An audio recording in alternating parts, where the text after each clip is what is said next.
Ladies and gentlemen, welcome in here for Murder Church. Let me turn this mic down just a hair. Welcome in here, Murder Church on the air, ladies and gentlemen. Yeah, I think Bob last night had messaged and said that the kids wanted to go, I think they want to go skiing today. So I told him I would drop a link and he can drop through as he gets a chance, or if he gets a chance to. I know that he wanted to see the cross here with Jack Kevorkian. But yeah, thank you guys so much for being in here. Please give this a share. Share this out on Twitter. I just posted it. Share it out on Facebook. Let people know that you're hanging out this morning on Murder Church. Let's go.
Let's rock.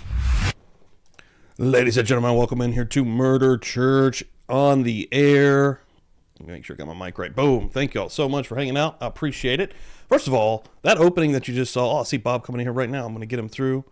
He's popping through. There he is. What's up, Bob? I see you. Hey, what's up, dude? Oh, I hear you. I see you and hear you. Yeah. Huh. Okay. Yeah, I got you on this side. Welcome in here, though. Thank you very much. I'm going to get Bob in here also. He just popped through. Let me see. First of all, I need to get a highlight going. Hey, what's up, dude? Hell yeah, I'm glad you could be in here. And yeah, everybody hanging out right now, appreciate it. Please share this thing out. I'm about to bring him in right now. Actually, I got to get him over here. I'll do that live real quick. Boom. Take me 2 seconds. Should be popping right on in here. There we go. Morning, man. What's up, Bob? What's up, Steve-O? Not much, man. Up? Good morning. Should we open our hymn books? Yes, definitely. And I cannot forget the Good morning, Pastor Steve. Good morning, Pastor Steve. Welcome to the Murder Church. Good morning, Pastor Steve. I like that. Yeah, let's get that going. You awakening, bro. Dude, yeah, I just woke up. What's up, man? Oh shit.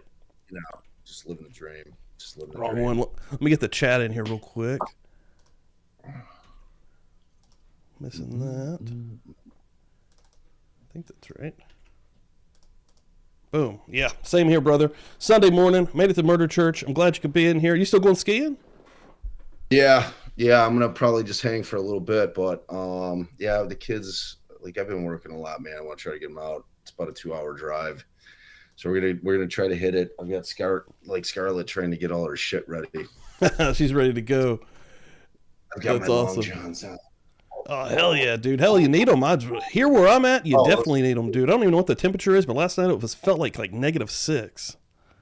It's cold. What do we It's got cold. here It's this like, morning? I've been dumped on, 20. dude. You have? Like completely dumped on. I ain't even. I missed basically all of work this week. It's 8 degrees right now and feels like -4. Woo! Dude. Yeah. Doesn't usually get like that down by you, does it?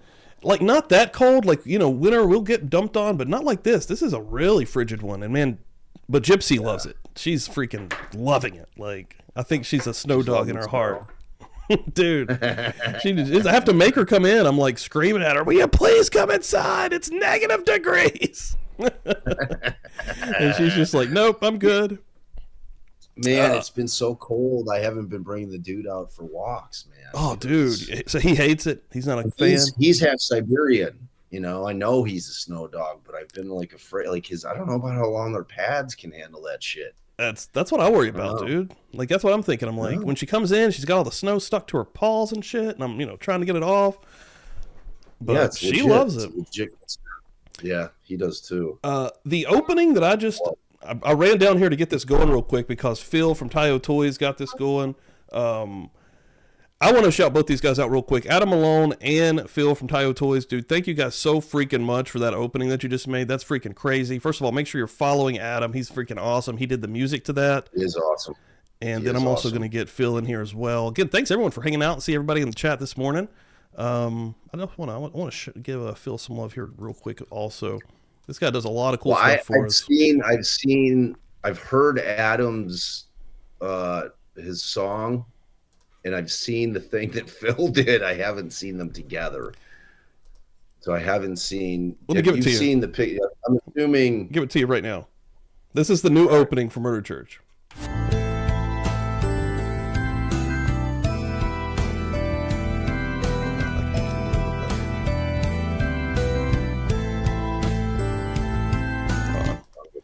One more time. One more time. There we go.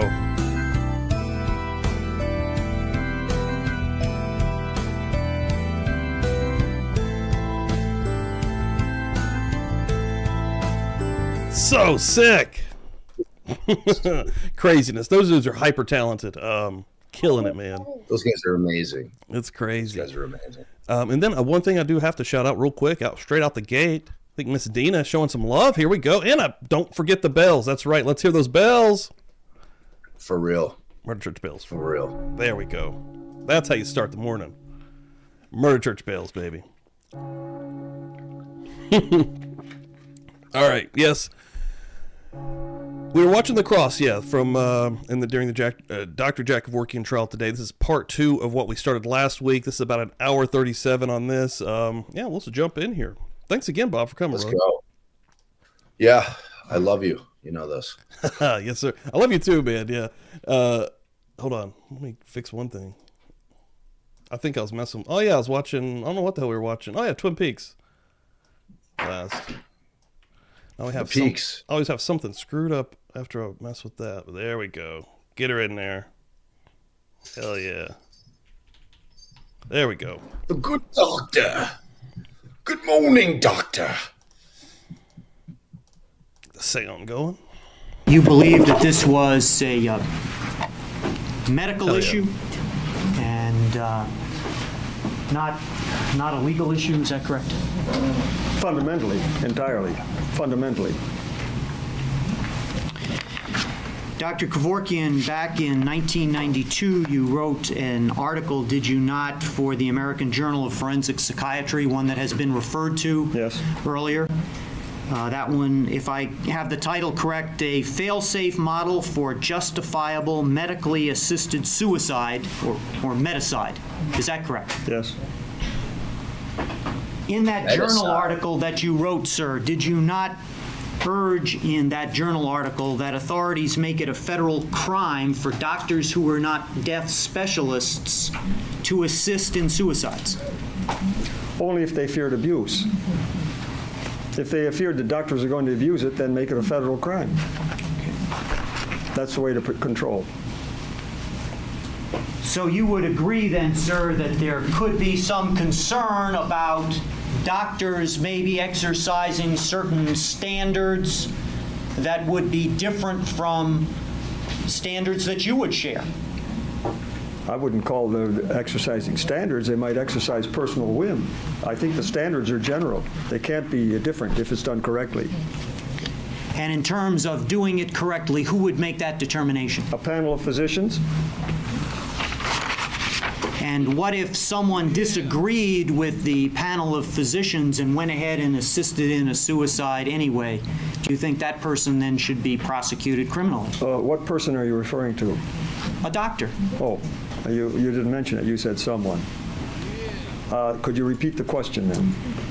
You've talked about in your article that was written in 1992 that there should be a panel of experts created, and that this panel would determine the standards by which someone New folks coming through here this morning. Welcome in, guys. Love to see it. would Welcome to the church. be allowed to engage in an assisted suicide. Is that correct? Yes, it's similar to a sort of a specialty. That's the way all specialties are handled. And if someone who was a physician disagreed with the panel and said, well, gee, I don't like their standards, I disagree with their standards, but I think that the patient ought to be able to have my assistance, you believe that physician could be or should be prosecuted. Is that correct?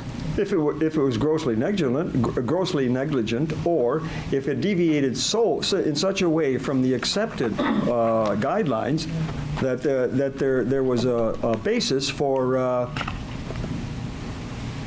what's the word I want? Basis for recrimination, the basis for potential punishment of some kind.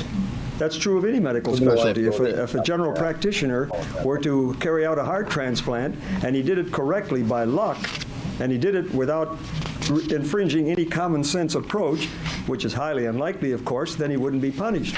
But under most circumstances, he would be punished by the profession itself. And you have indicated publicly, have you not, that there needs to be a specialty, because if it were left to every doctor to have this authority, then the authority would be abused, correct? Well, that's one point of what's the word I want? Fear, almost. If it were left to every doctor, it wouldn't be available to many patients because of the doctor's own personal philosophy, religion, or preferences. He would deny the option to his patient if it were left to every doctor. But if there's a specialty to which the patients must be referred, then the service becomes available to all patients. And who would it be? Which makes sense. Hold up real quick. Miss Dina coming through here. Oh, Miss Dinah coming through here. Come $5. on, bro. Yeah. Get it right. I just, look at how it's spelled. Look at how that one's spelled. I know. I would have said, I would totally be calling it Dina, I would have too. said Dina on that one 1,000 times. She corrected me in Discord one day with Dinah, and I was like, I'm going to remember I that. just remember like the Dinah Moore show. Like Dinah Moore. I think she was like Dinah. I think that was somebody. That was Dinah. Like famous Dinah. I'm not sure. Best Dinah place on Moore? Sundays. But, Yeah, 100%. Dinah's like I think she was like an old TV host or some shit. Sounds I don't familiar, know. actually, too. Hey, see if Cameron's up and see if she's coming, by the way. Dinah due for $25. Morning, Steve and Bob, and all churchgoers. Best place to be on Sunday, and I couldn't agree more. Thank you so much, Dinah. Thanks, Dinah. Getting names right, Hey, baby. y'all you gotta follow Dinah on Twitter. I saw she has she's up to 400 followers. I saw that She's out yesterday. there Yeah, I'll trying put her Twitter in here, actually. Yeah, she's awesome, too. She's so fucking just saw it positive, this dude. morning. It's good egg. Good Love egg. the positive vibes, man. Doctor that Put her would in here real enforce quick. Here or she is. compel these patients to be referred to this panel of experts. The profession itself, as it does with every specialty. If a general practitioner were to attempt a heart transplant, I'm sure he would be not just simply reprimanded, but he would face severe consequences from the profession itself. And in your writings, in this article you wrote in 1992, did you propose that there should be any kind of penalty or any kind of punishment if someone were not to refer a potential assisted suicide candidate to this panel of experts? Yes, if it's just a professional infringement, then perhaps it can be a professional penalty of some kind. Censure or restriction of privileges. Dinosaur. Thanks, Jay Bird. Dinosaur. That was it. Dinosaur. That's a damn good name. I was close. Dinosaur. Dinosaur. No, you were right there. Always count on Jay.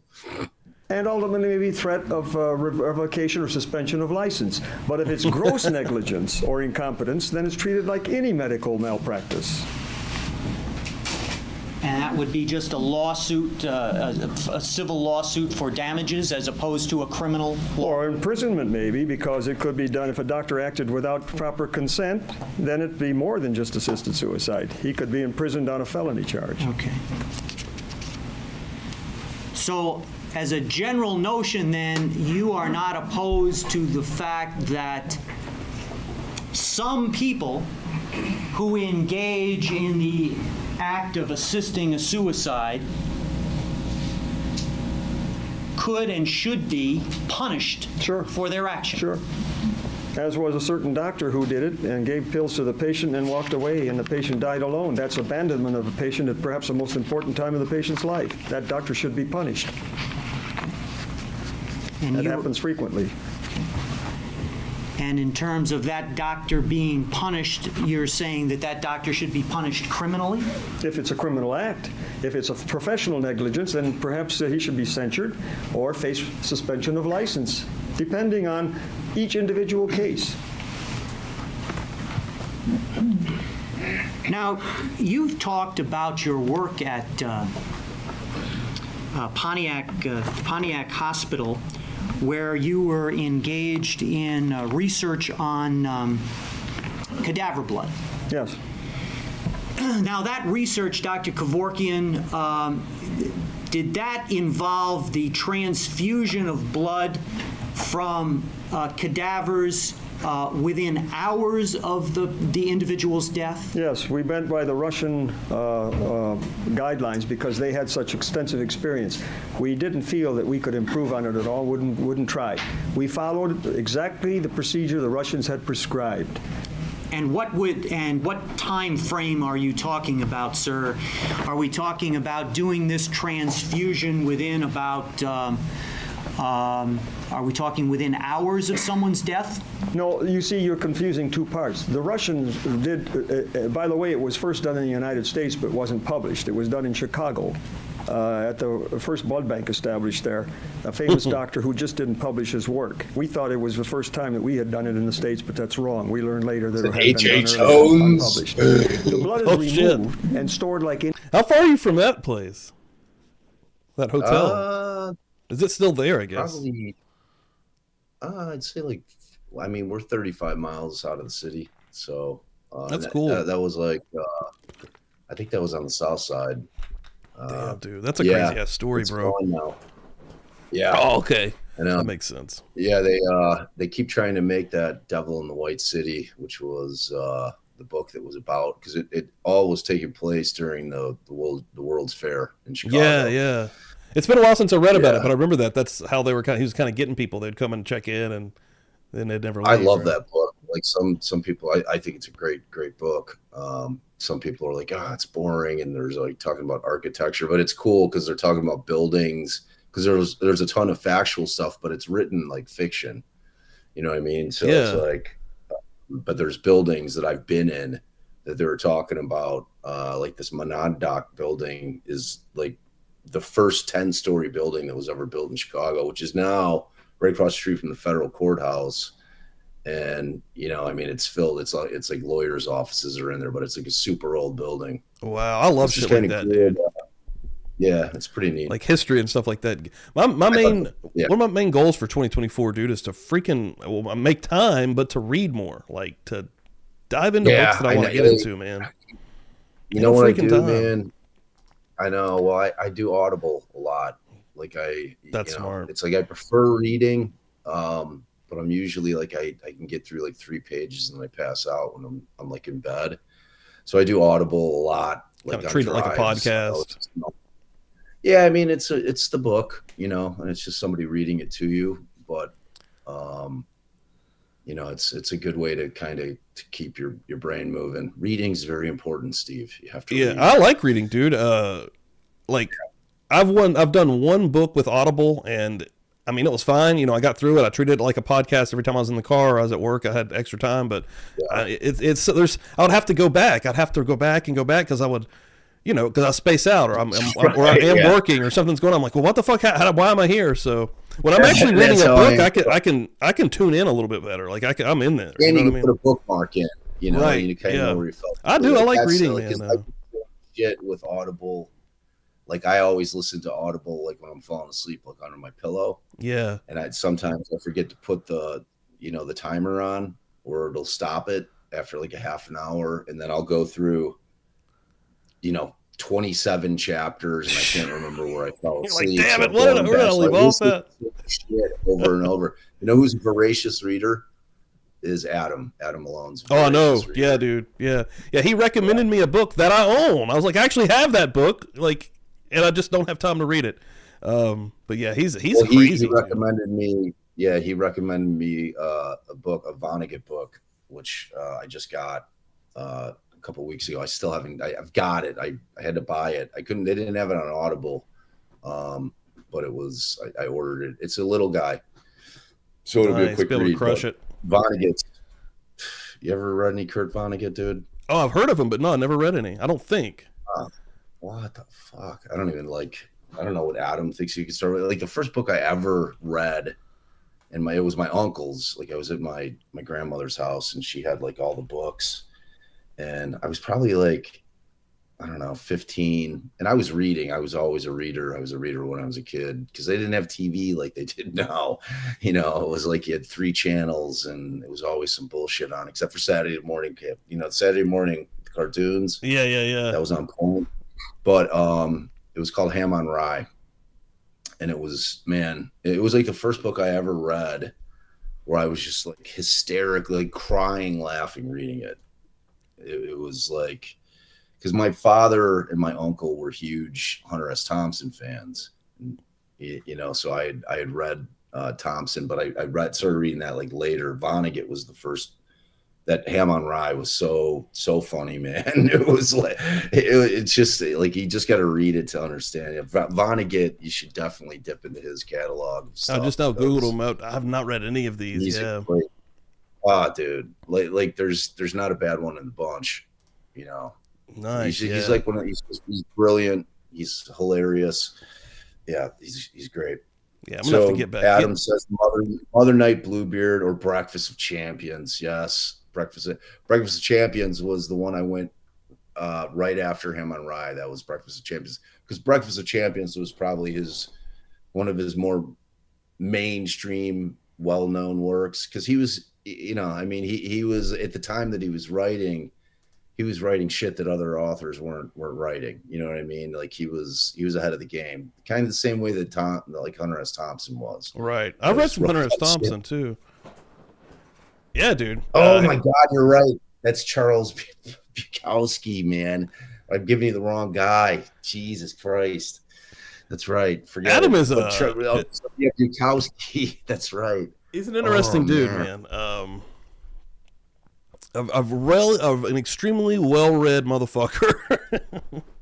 Oh yeah, dude. He's read it all. It's crazy. Because like when I'm a huge like Samuel Clemens, Mark Twain fan, and like when I was tweeting about that, like I knew Adam was like well read because he was like, oh yeah, he's like fucking Twain's the shit, and he was just listing off shit. Plus, if you watch any of his Cletus videos when he's not out on the street, when he's not boots on the ground, figuring shit out, and he's in the library, you can see his library. Oh yeah. Plus, his daughter is smart as shit. So, like if you have smart kids, their parents are typically very well read. Typically. Yeah, the genetics are working. So let's say you don't have to kids, not a reader, but it helps. Reading is fundamental. Riff. Super Remember important. Riff? Yeah, man. Definitely. Yeah, that's my goal for 2024. More books. Any blood. It isn't used right away. It doesn't go direct from a body into the recipient.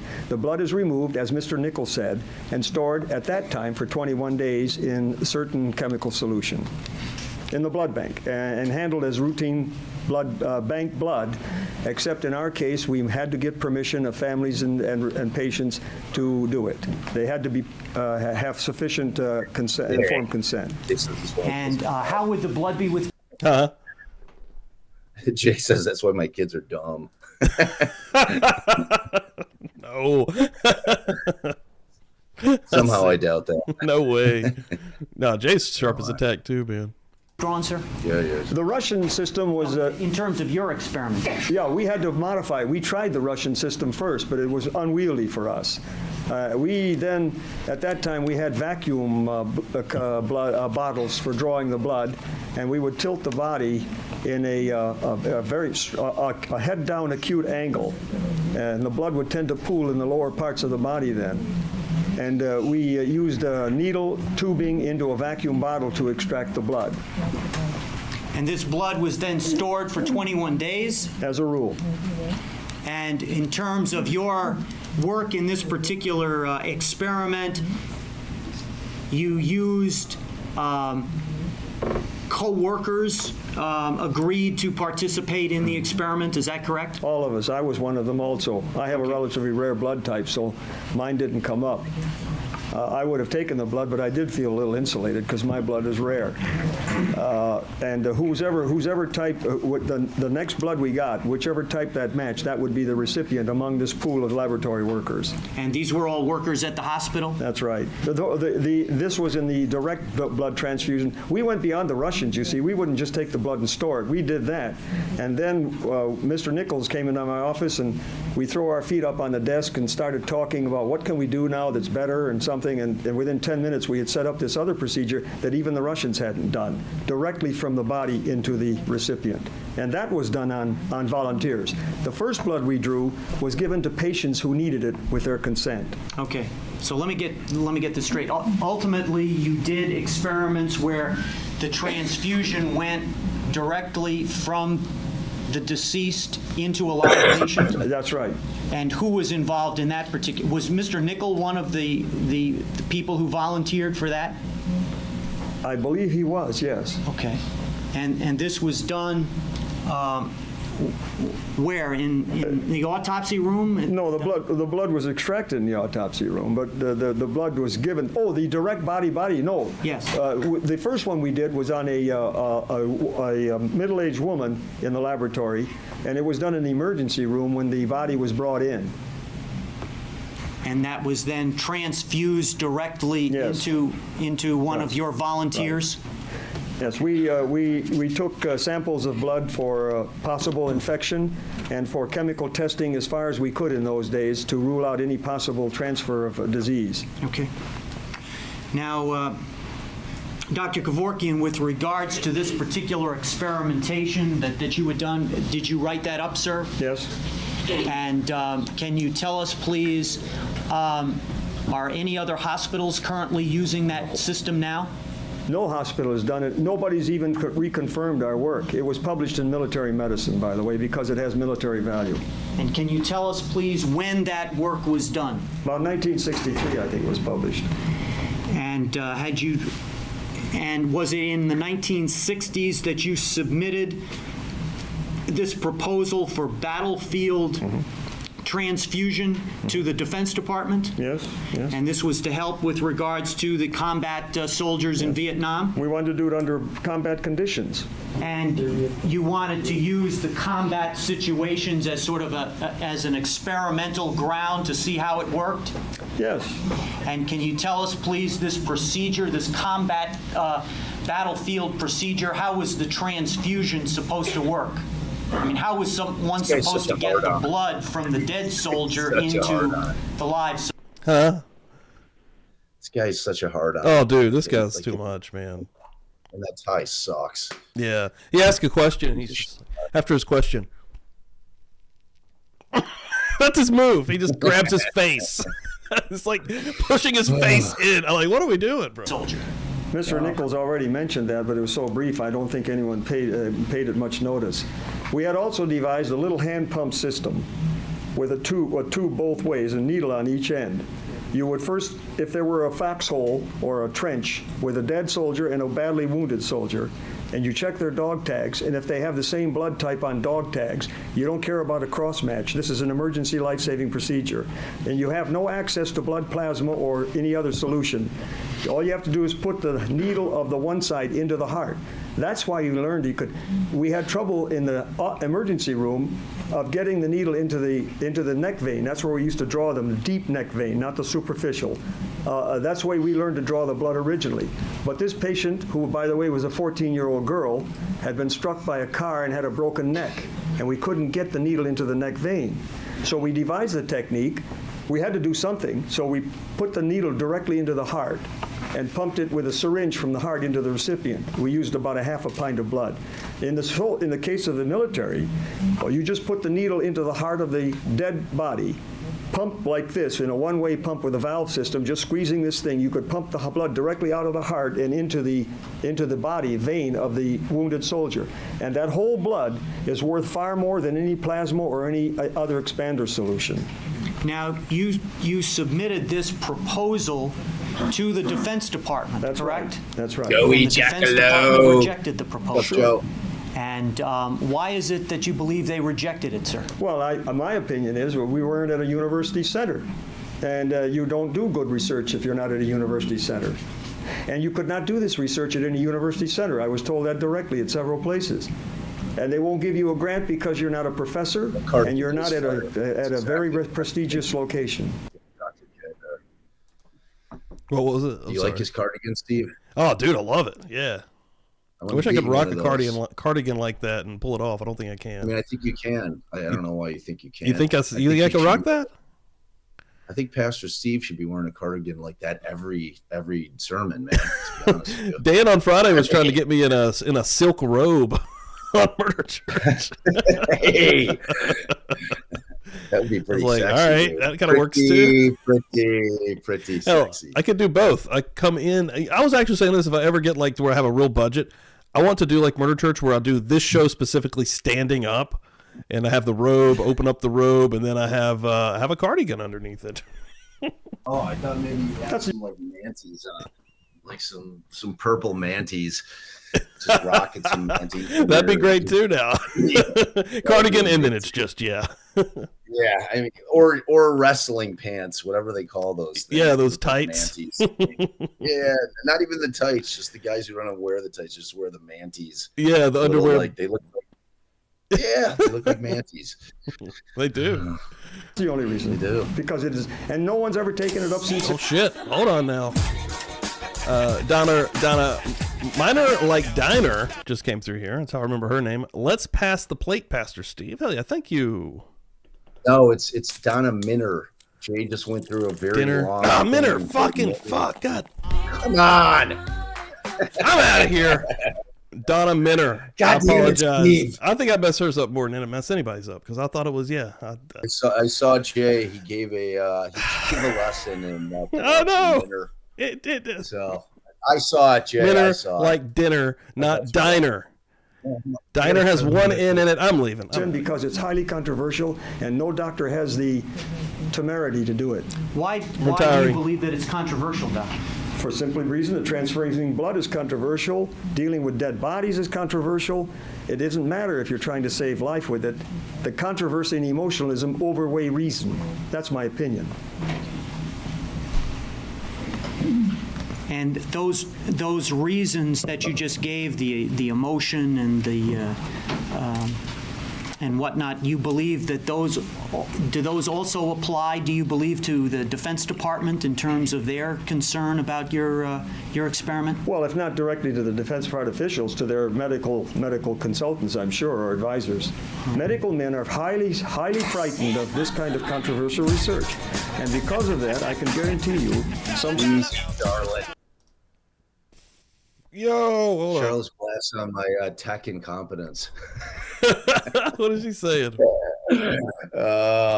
Hey, man, you know what? I'm struggling through on the YouTubes, man. You know, You're killing it on YouTube, sir. It gets better. You know, it gets better.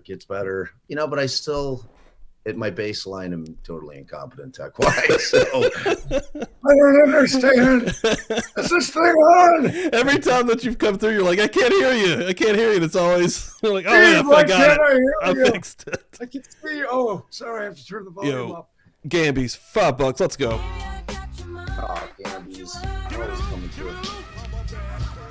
Hell yeah, thank you, Gambies. Appreciate that.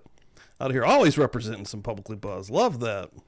Yes, I got the sounds finally working. Also, got that kink worked out. What's up, Jessica? Yeah, Jessica, and I think she's going to be streaming a little bit later on Kick exclusively. I think later tonight. Yeah, make sure you're following Jessica as well. I'll get her link in here. Soldiers have died unnecessarily. I can guarantee you that. Feel better. She's a certified computer tech and worked in tech for decades, and even she has issues. See? It's hard. It's not easy. What a compassionate, wonderful woman. You know? Dude, she's awesome, man. Making me feel better. She is, man. She's one of the good eggs. Another one of the freaking positive ones, dude. Like, those are the ones I want to, I feel like you need to surround yourself with positive energy, man. Positive people. I've decided I think we should just have a bunch of really super fucking toxic people. Like, that would be awesome. Terrible people at all times. Surround ourselves with toxicity and just fucking hate and y'all. It'd be. They end up eating really their good. own, right? Like, if you're just surrounded by toxicity, man, they always end up eating each other. So, yeah. You want people to have your back, man. Like, and that's what this community does. The true crime community is insane. At least this portion of it. Yeah, I mean, there's plenty out there that are, it depends on where you look. You know, if you're looking on, to me, Reddit is like, phew, man. I mean, Twitter can get pretty nasty. Twitter can definitely get nasty. Yeah, I always say this about Twitter. It's who you same what I just said. It's who you surround yourself with on Twitter, right? You can go down those horrible ass avenues and end up in just like shit throwing fights all day long, but you can also just have the best community. Like, I never block anybody ever. That's awesome, dude. That's the way it should be. Yeah, I don't think I have. People are entitled to their opinions, and like this doggo dude who's always like, he's always giving me shit, or he or she's always giving me shit. Like, oh, you're capitalizing, making money on the death of. I've got a couple of those coming through. I'm like, guy fucking serious, man? I'm like, we need to shut the whole true crime community. I mean, it's exactly, It's like Adam like coined crime retainment. I saw that. It's perfect. True crime retainment. But I mean, it's like, and we have that discussion. Like my favorite con that I attend is the True Crime Podcast Festival, which is Jay's coming this year. Y'all should definitely come. But they're huge on the ethics of what we do. And I'm not going to apologize because I'm trying to monetize my shit. I work my ass off. Same, dude. 100%. Like, I'm not apologizing for a goddamn thing, and I bring value. So it's like, and but I'm just like, I'm not going to debate. Yeah, I'm not going to get. I'm like, well, and I educate people. Like, on 100%. What the fuck they're watching. And this guy is like never, like, every time I post something, he'll post like that Donald Duck thing. Like some dude. Oh, right. And I'm like, but I won't silence him. And I won't block him. That's the best, dude. That is the move right there. Like, I'm like, you go, dude. 100%, dude. Yeah, I want everybody to have a voice, even the shitty fuck faces. Yeah, I mean, look, man, it's that's what the it's what the interwebs are for. I agree, man. And can you tell us, sir, to this date, are you aware of whether or not any other research has been done as a follow-up to your experiment? As far as I'm aware, none. And I don't think you could do it anywhere in this country. And if I heard you correctly, you indicated that what made you aware of this particular procedure was what happened in the 1930s or the 1940s No. I read in a Russia? Russian report in 1959 or 1960 in the medical school, in the hospital library, an American journal translated a Russian report on this, and that had been done for 40 years over there, 40,000 cases done since the mid-30s, and I decided it was about time we started looking into it in this country.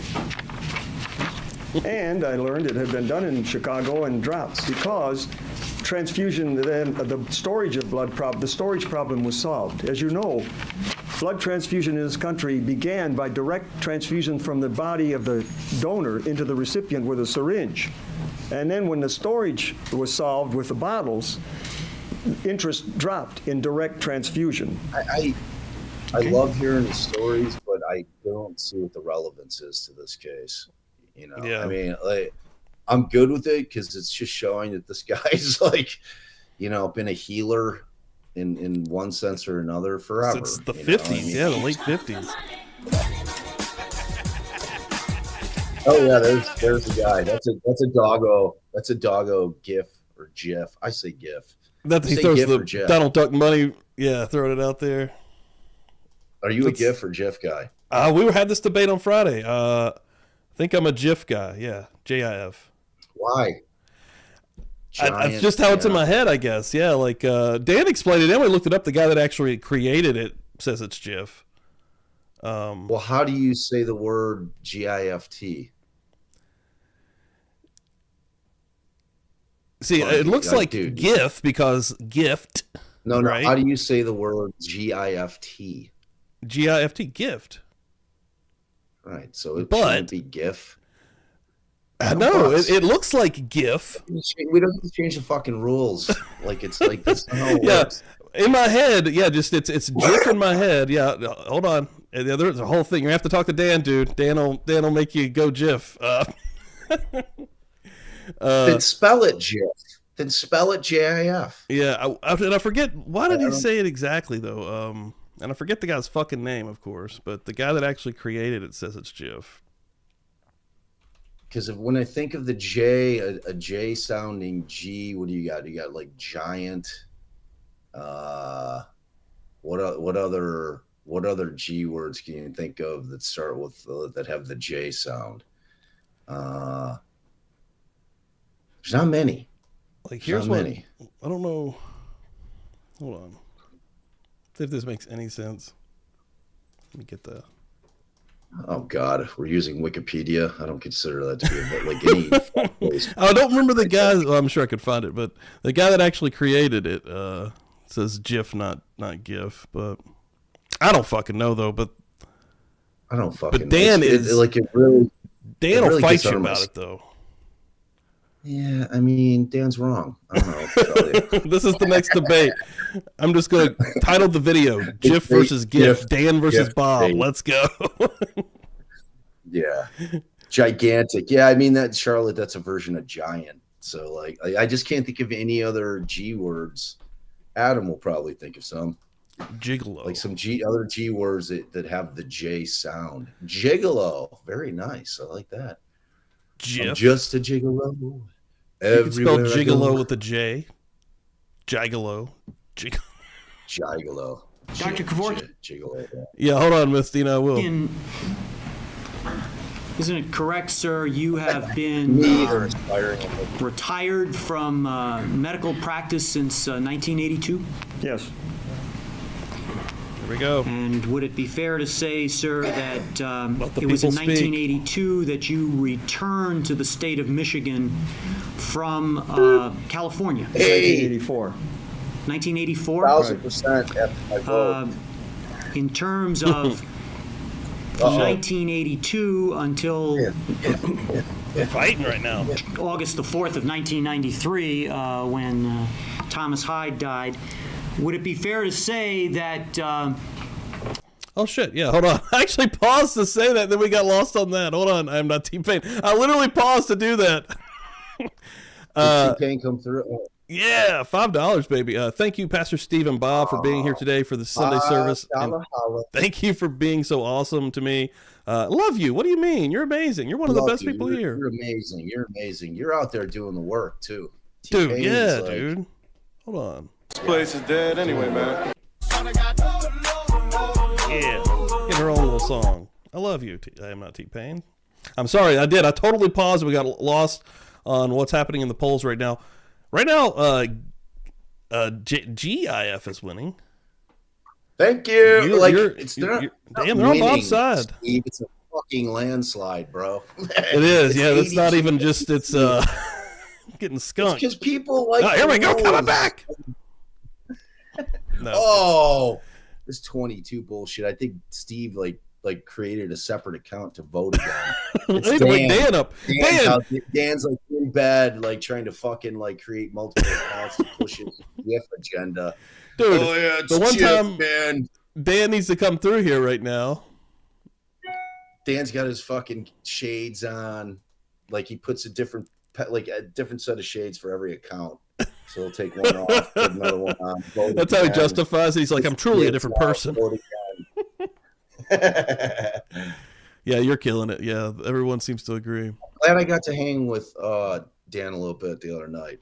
Yeah, man. Yeah, Dan's crazy. I miss Dan. I want to book again. I do. I want it me, you, and Jay and Dan for an AI show. Just bullshitting, you know. Yeah, I'm calling it an AI show, but it's really whatever the fuck show. Like, what did we decide our next movie is?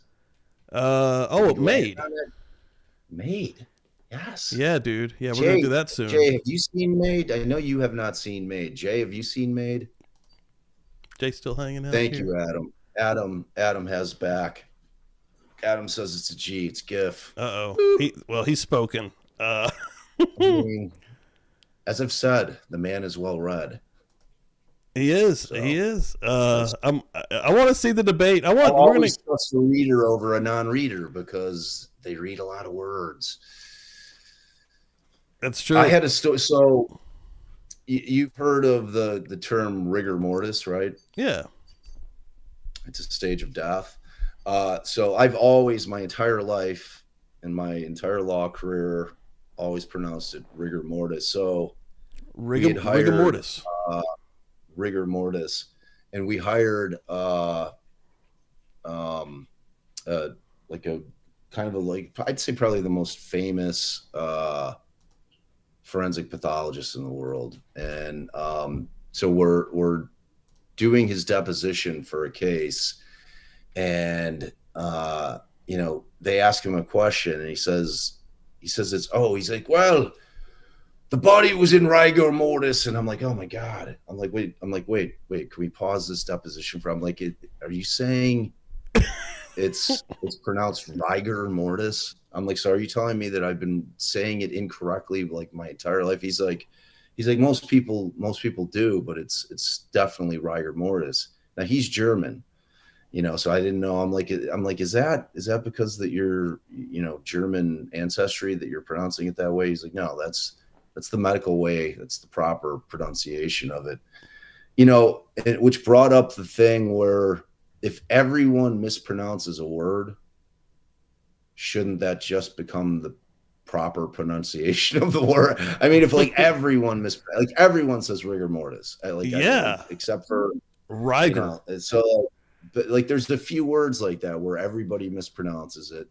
Shouldn't that then, if the vast majority of people pronounce it one way, shouldn't that become the correct pronunciation? I think so. It's an argument. I think so, man. Steve, this is a landslide. That's all I can tell you, bro. Let me look at it. It's a landslide. Where are we at? 85-15 out of 27 votes. Yeah. Oh, wow. Yeah. I mean, I'm only. I was convinced. I will say that. I want to see if Dan can convince you. Which it's really it's. I mean, is his convincing going to be that the guy... His convincing is really just that the guy that created it, right? Like that's not convincing to me. Fuck that guy. He's the authority figure on the word, right? Like, is he? Or is he just a guy that put words on a picture? Or made a moving picture with words on it? You know what? I don't know. You make a good point because technically he created like something that we're seeing, and then he named it something, right? He put a phrase, right. He put some weird gibberish that comes out of our face on it, right? Like, exactly. You could call it anything. So okay.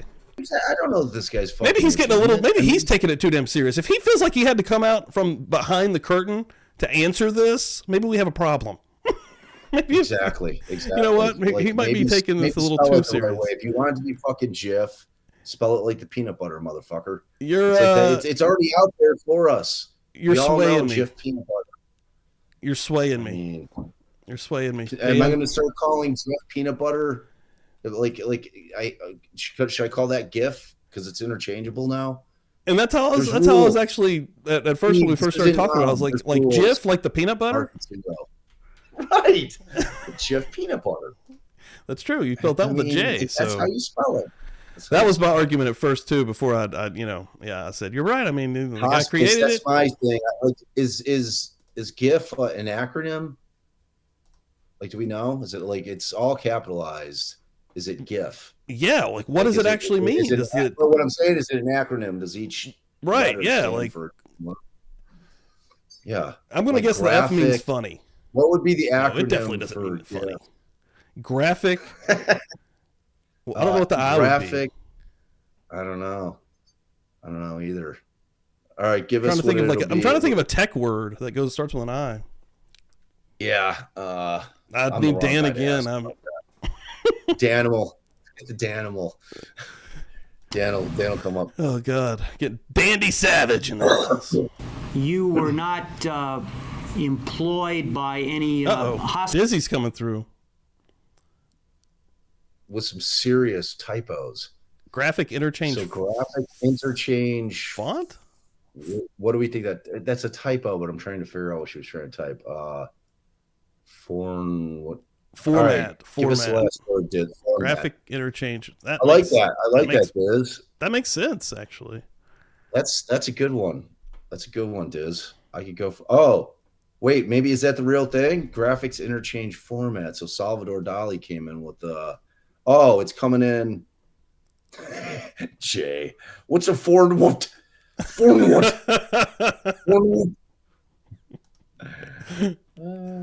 Oh Lord. Yeah, we need Dan. Ooh. I'm gonna wake him up. 8317. Man, Dan ain't bringing shit to this table. If his argument is that the dude who invented it fucking mispronounced, like Brett Favre spells his name FARVE. Okay, that's fucking Favre. I don't give a shit how you pronounce it. It is, yeah. Favre. Like, why is the R being pronounced before the V, sir? I don't know. You're It's right, fucking dude. bizarre. You're right. Like that foul words, rules of English, man. Oh Lord. And we got Charlotte here in the chat also. I mean, they're even crazier over there with some of their stuff. They changed the spelling on stuff just all willy-nilly like. I mean, but technically they got time on us. That's what I was about to say. They've got many years on it. It's proper, right? I mean, it's funny. Like somebody, like when I hear a British person speaking, they just sound smarter than we do. It's dude, it just sounds better. In like my mind, they just sound. You ever start smarter. watching like a documentary and a British guy's the narrator out the gate? You're like, I'm in. I'm good. We're good to go. Oh, totally. Like I watch BritBox like constantly. Like BritBox is amazing on Amazon. Thank Prime, you, Adam. Bob's right. Right. I mean, you can't just make shit up. Just make it right. The only argument I guess that would be is like, and again, if he created it, does he get the authority to ultimately make the decision to call it? You don't get to change the rules of the English language because you invented a fucking like a little graphic. You know what I'm saying? It's not that big of a contribution. You know what? I take that back. It's a huge contribution. I use it daily. I can have full conversations with. I love them. They're fucking amazing. Those and memes are amazing. I say GIF. Yeah, I just said it naturally. Well, when somebody asks me, it's hard for me to even figure it out, but I just said it naturally, and I said GIF. So I'm a GIF guy. I mean, can I change? You need to read. Yes, of course you can change. It's always good to be right, and you're right if you're saying GIF. Can I change? It's got to be movement. Got to be movement. I mean, that's going to take real. I'm going to have to in my daily life GIF. No, yes, GIF. I'm so proud of you. This is like my proudest moment. GIF. GIF. Mr. Steve. Damn. Have you seen the light? Dan's going to be so pissed. Hospital or any other medical well, maybe clinic. Dan should get up for church one morning. And, that's what I'm saying, dude. I've tried. He's good. There was UFC on last night. He was definitely up to like 2 or 3 in the morning. Hey, morning crime spies. Scouts in the house. We got Scout alert. Scout emojis in the chat. Boom. Getting ready to go skiing. Oh, there's some scouties. Little scouties. Boom. Publicly buzzed. What does Scout say? What do you? Okay, how do you pronounce the word G? Yeah, that. I don't want to say it to sway you. That's GIF. That's GIF and that's GIF. But what do you call those? What do you refer? How do you refer to them as? What do you mean? If you're using, do you know what those are? Yeah. Okay, how do you pronounce it when you say it? Which one do you use? I use GIF. Bam! Boom! Boom! Boom! Boom! Oh my God! I failed as a parent. I'm turning in my parent card. Son of a bitch! Oh my God! GIF. I'm telling you, That like is it GIF, baby. like the peanut butter. The word is spelled like GIF. How do you? All right, if I give you something, or Santa brings you something for Christmas, what do you call that? It's a GIF. So why would that be pronounced GIF? It just is. That's not an answer. It just is. That's like saying because. When I ask you something and you say because, that's not an answer. You know that. Oh God! All right, wait. You're not getting me go Adam skiing said- now. Skiing is off. I agree. So Adam says you can't invent symbolic emphasis. Laugh out loud. It's true. Oh wow, that was my favorite. Okay. Slavic. So Scout's on Dan's side. Scout's like, oh man, it's really. Did you let the dog out? Yes. Not only fair, it's accurate. Oh, that was amazing. And was that because you were too controversial? Partly. Also, there are too many pathologists. Every position got 250 applications, and when there's a professor or two among them, they always get the jobs because they have the prestige. Now, in terms of your... Could turn my parenting card in. You're done. You're like Done, man. Heartbroken. Oh, GIF. But I'm gonna confuse myself. I again. do tell Scout she doesn't read enough. It's the constant battle. Oh wow, that's what he keeps telling me, Scout. Like telling me to read. Which that's my goal. That's my 2024 goal. And I'm gonna I put a love number to on read. it, dude. I'm gonna put a number of books on it. 5 books this year. It's not even that many. It's nothing. Yeah, I'm gonna crush 5 books. Crush 5. And start a book club. Keep myself accountable. Work as a... All right, look, I love you. We're bouncing. We're going skiing. All right, cool. Awesome. Thanks for showing up, brother. Scout, love you guys. I'm sorry I'm not Be here safe. longer, but Y'all be safe. Family Seriously, though. rule. Skiing actually terrifies me. yeah, we're gonna do it. It's about a 2-hour, 20-minute drive. So it's up in Wisconsin. There's no real mountains around here, so it's a good ski hill. Oh, nice. But there's an area up around this area in Galena where the icebergs and the glaciers didn't flatten the land, because Illinois is flat. It's pretty hilly. I want to see if Steve can do something. So, Steve, you can pat your head and rub your belly at the same time, right? I don't know. Pat and rub. Yeah. I'll do the Rub. chest. Hold on. Can't do it, Steve. Pat. Can't do it, Steve. Okay. Oh, and now, Steve's pretty much crushing it. so Aw. you know how like Steve, can I tell you how cute you look when you do that? That was like the most adorable thing I've ever seen. I hope Phil's on here, because we're gonna have to have Phil. Oh God, yeah, that's getting clipped. That's definitely getting clipped, bro. yes, I am Jay. Let's put up Jay's comment. Oh, what did Jay say? Oh, that you'll hit the Black Diamond slopes. Yeah. Oof. Oof. Yeah, I mean, did it last time when Cam was snowboarding and I was better. And she's like, well, but she was snowboarding for the first time, so I was skiing. we have to give her some credit for that. All right, y'all. Steve, I love you. Wait, I didn't Jay, I finish. love you. Joe, Wait, if you're in Dad, there, I love you. I want to ask you another question. So, you know how like a straight line, it's like, so this is the thing. So it's like, I need a pencil or something. For what? I need to show him. All right, I'm getting well, put to while you're finding that out, I'm getting put to the everything. test right now. all of our beautiful community, thank you so much for Dude. hanging with us this morning. It's been awesome to see Adam. Like Adam will usually pop in, but it's been awesome to have, and y'all, that new opening, Phil and Adam, Dude. fucking amazing. Like I saw the graphic last night. Phil had or somebody retweeted it. T-Pain, love you too. And it's like such an awesome graphic. Those guys are amazing. This whole community is amazing. Dude, Like, people take having the that time, connection, dude. create, and it's just amazing. Okay. So everybody should be, by the way, following both Tayo Toys and Adam Malone on Twitter Adam, like, he's got an amazing Cletus, True Crime with Cletus, all spelt improperly, but you'll find it on YouTube. He's got a great channel. I love his clips. I think they're hilarious. Me too, man. They're just good. I mean, look, man, in my a little something different, man. Dark. Yeah, well, you know what, man? We're dealing with a very dark topic matter, and I think that a little levity is called for, you know, and it's just, I think it's brilliant. I think it's hilarious. I try to share Adam's stuff every time I see it. So I do too, man. Y'all should be following Adam too, man. Oh, so what is the challenge? So what's going on, Okay. Scott? Since you can pat your head and rub your belly at the same time, let's see if you can do this. So you see this line? You want to snap like up and down like the line does.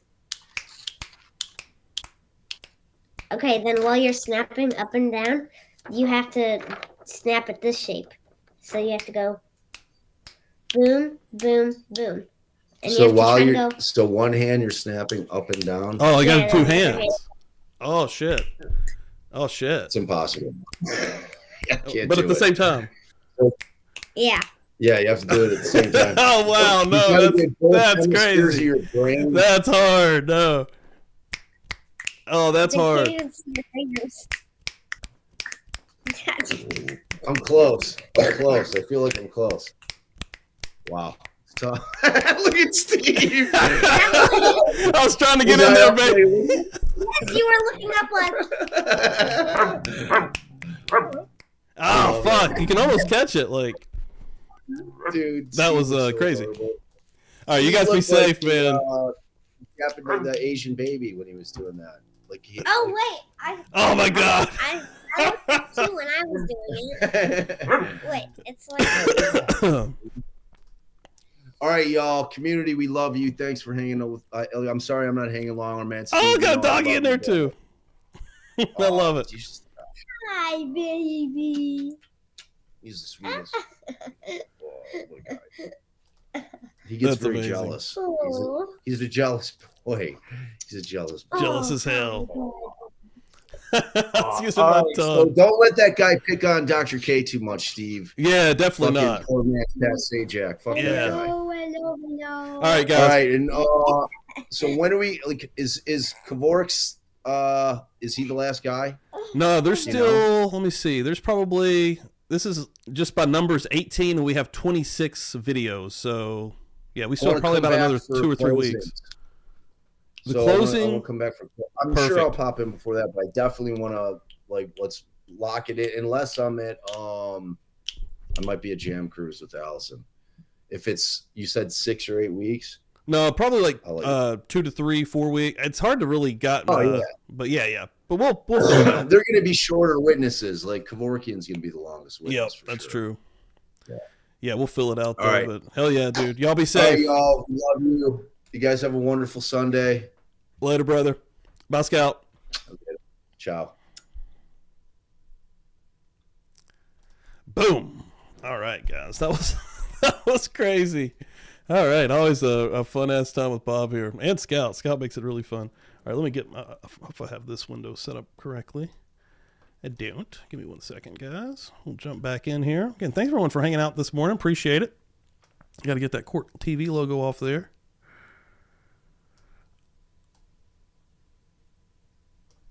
Do something like that right there. Give it a little bit of space. Pathologist up until 1982. Boom. In terms of your work, how much contact would you have on a day-in, day-out basis working with live patients? Well, because of my research, I was with them all the time. I'm up on the floors talking to them. Do you want the blood? I check their conditions. I check their medical that research brought me in contact with living patients. It's a strange thing. Working in pathology, my interest seemed to lay in dealing with living patients, all my research. At the point of death, I was with patients as they were dying, and blood transfusion, I was talking to patients and following their conditions relative to the need for blood, and we'd go up and I'd give the blood myself. And I also did all the bone marrow aspirations myself. And so, but we're talking, are we not, about basically your contact with patients was to do tests on them? No, to do tests and therapy, blood transfusions therapy. In terms of your contact with patients, sir, would you say that other than dealing with the assisted suicide patients, your contact with live patients was essentially very casual? Yes. And in terms of seeing patients on a day-in, day-out basis, would it be fair to say that your most intensive dealing with patients was, or live patients, was when you were a resident and when you were in the Army? Oh, dealing with routine medical problems and treatments, yes. Much of your work as a pathologist had been involved in doing research and writing and working in the laboratory. Is that correct? Yes. In fact, even to this day, when you work with patients or people who contact you about medical concerns. I was zoning in on it. I thought I had it. Like, I thought that, like, if I could, like, because I was trying to look through it, right? Like, if I can get my head just specifically on that one, and then if I can put that one in, God, you can almost get it, but I can't get it. It's basically a casual one, like asking you practice with to that look tape. at a problem they may have, a minor problem, and say, "Doctor, what do you think of this?" You Is that mean correct? now? Yes. Well, I don't, Other than your assisted suicide patient. I don't do that as a practice. I do that for friends or people who want information, but not as a medical practice. Now, Thomas Hyde was seen by a specialist in the field of neurology, correct? Yes. And one of them was Dr. Rentz, Yes, from the records. and another one, do you recall who the other doctor was? No, I'd have to have the records. Okay. By the way, in I don't terms... think I'm that smart. Damn, length of time in a space. Say tripolette with your 3 snaps. Snap first of line on try, and your second line snap on let of triplet. Yeah. I see what you're doing. I see how that could make sense. Wow. I want to see somebody actually do that. In terms of your training in neurology, you were not board certified in neurology at the time that you saw No, I it. probably I'm could. certified only in pathology. I was a practicing pathologist. And would it be fair to say that your only training in the field of neurology came while you were in medical school and during the course of your internship? Yes. It's the I also snap. took It's a the rhythm of the postgraduate snaps. course in Oh, shit! neuroanatomy on my own when I was a This guy is a genius. I'm telling you. resident. Now, you're familiar with what would be called suicide ideation? Not really. Are you familiar at all, sir, with the psychological components or the psychological dynamics that might move people to want to take their own lives? I'm not familiar with the psychiatric aspects of suicide, except as a general basis, which would be available to every practicing general doctor. And was that as a result of your coursework in medical school, internship, and then any additional reading you may have done? Right, and about 40 years of living after that. But then that wouldn't necessarily give you any more expertise than anybody else, right? I don't know. You get pretty good at observation living 40 years. Now, Doctor, you indicated that you had been involved in taking pictures of people's eyes to try to determine the exact moment of death, Yes. correct? And can you tell us, please, at the time that you were engaged in that particular work, can you tell us Was it because you just thought that that was interesting? Partly. Okay. I think it is interesting. Did you ever say to anyone that the reason you did it was you were curious? That was it? Sure. I'd often tell the patients' families that. Okay. Not just curious. I was curious as to what death is, but I also had a definite practical motive in mind. I told them that. Okay.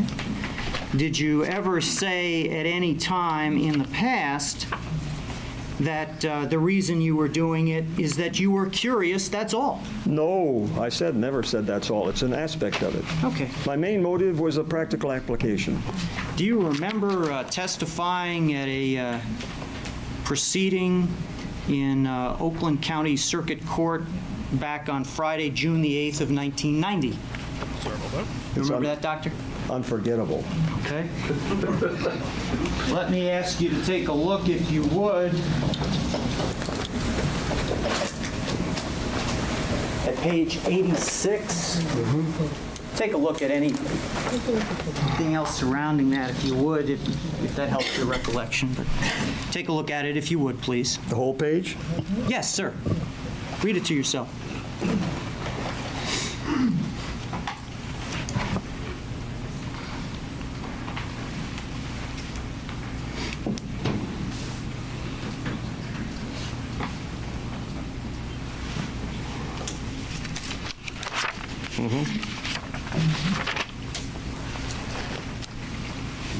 Yo, good morning, Kelly Hill. Hey, better late than never. That's what they say. Thank you.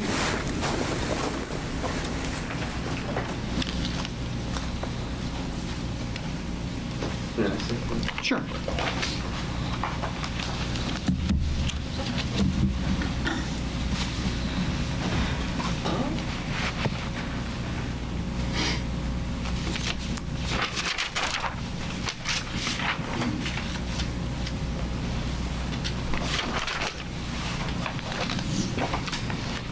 Dr. Kevorkian, do you remember being asked the following questions, and did you give the following answers? Question: so what were you doing? Answer: I was trying to find out when death became irreversible so that you could stop trying to resuscitate. Question: so you would sort of hang around and wait for people to be in terminal? Answer: that's right. See, what I object to is there was a smart aleck by the name of Mr. Modelsky. You know, I'm going to object to the speech, Your Honor. Whoa, we're going right now, baby. We gotta get the bells out. Holy shit. Damn. Mr. Feigl, I told you many times, if you're going to make an objection, The objection I have is that Whoa, we just started screaming at the judge. Shit. wants to impeach him on an answer, read him the answer. But the person asking these questions was a Mr. Mike Modelsky. Your Honor, I'm going to object. So what? Wait, what difference does it make who was asking the questions, okay? And if he says something anywhere, anytime that is supposed to be different from something testified to here, it doesn't matter who asked the question, how But it was he's said. being asked, Okay. the point of impeachment for prior testimony is based on his testimony, not so Mr. Kenny can read somebody's improper question. I overrule the objection, please, Mr. Feigl. Okay, let's proceed. Thank you. Shit. Let me back up for just a moment, Dr. Kevorkian. Question: so what were you doing? Answer: I was trying to find out when death became irreversible so that you could stop trying to resuscitate. Question: so you would sort of hang around and wait for people to be in terminal? Answer: that's right. I made what is called death rounds, and I was... Judge, none of these questions even are related to impeachment. These are just reading into the record some questions that Mr. Kenny didn't even ask him previously and isn't impeaching him. I object. There is a statement on here that Dr. Kevorkian was asked by... That is called the judge, the ref, because he's basically got to be a referee right now. The ref is like, what the fuck? Mr. He just dropped his head. Kenny regarding his curiosity. He can easily read that. He doesn't have to read something that wasn't asked, and he's not being impeached solely for the purpose of reading Mr. Medelski's highly objectionable questions. And beyond that, Dr. Kevorkian wasn't represented by counsel. Your Honor. Enough said, Mr. Feiger. Okay, all right. I'm going to say it one more time and say it as calmly and as I can possibly say it Feiger's hyped up. causing any confusion on your part. Let's make an objection. I don't want a speech. I don't need gratuitous comments. Let's make an objection based on some rule of evidence or procedure, and let's leave it at that, okay? Now, if you're impeaching him on the question you asked about the circumstance, let's get to that, Mr. Kennedy. Yes. Let's move on with this. Yes, Your Honor, I am. Answer, that's right. I made He's about what's to stand called up, punch death him right in the rounds, face. and I was sort of the laughing stock of the hospital because they'd say, although they knew. It was laughing in a friendly way because they'd say, there's no practical point to what you're doing. I was curious, that's all. Did you give that answer, sir? Yes, but you failed to emphasize the first part where I said it had a practical application to when they can be resuscitated or not. That's not curiosity. That's important. A person can be resuscitated to a vegetative state. That's bad. It had a very great practical application. But you emphasized the part of curiosity. I said that's only one aspect of it. My main aim was the practical application. And when organ transplants came in, suddenly it had real value. In those days, there was no organ transplantation. You see, basic research may seem out of place at the time. Hold on, wait for a question to Ms. Dr. Kevorkian, please. Wait for the next question.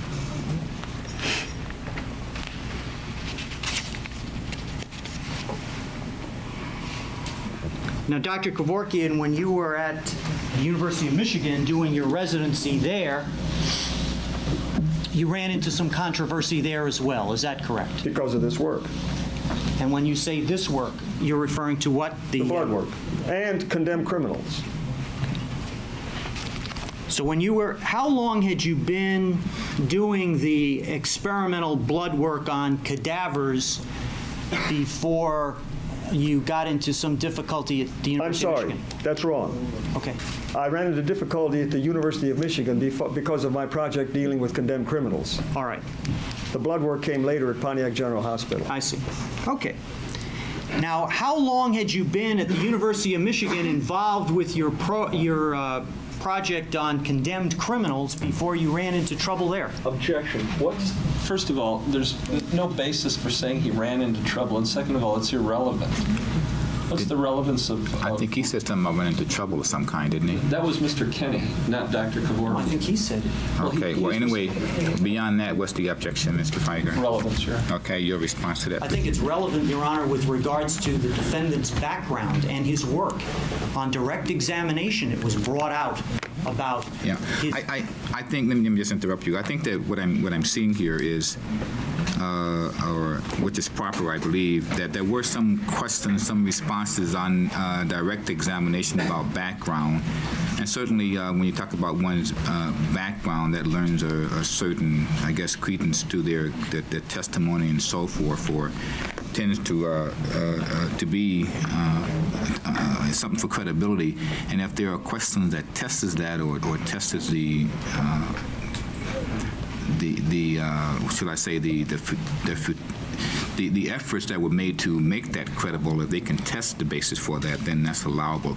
If I understand correctly, that's what you were doing. You were looking, Yes. you're testing what was said on direct examination. Yes. All right, go ahead with that. You indicated on direct examination that you spent part of your residency at the University of Michigan. Yes, first 2 years. And did there come a time during the course of your residency when you were asked to either leave your residency program or discontinue some work? Yes, And what did you choose to do, sir? leave. No rancor, though. We're good friends. He's still a good friend of mine. And what was it that caused you to leave? Another controversial idea. And what was the controversial idea that caused you to leave? That every condemned criminal be given the choice of dying as the law states or to be put under anesthesia, deep anesthesia from which they will not awaken, with their permission, for an experiment. At that time. Later on, I expanded it when organ transplants came in to donate organs, both of which are opposed by organized medicine. And are you telling us that at the time that you left the University of Michigan in their residency program, it was the establishment, if you will, of the University of Michigan Medical School that asked you to leave? I don't know. I was told by a professor, a friend of mine in the pathology department. I don't know who instigated it. But it would be fair to say you were given one of two options. Yes. Okay, thank you.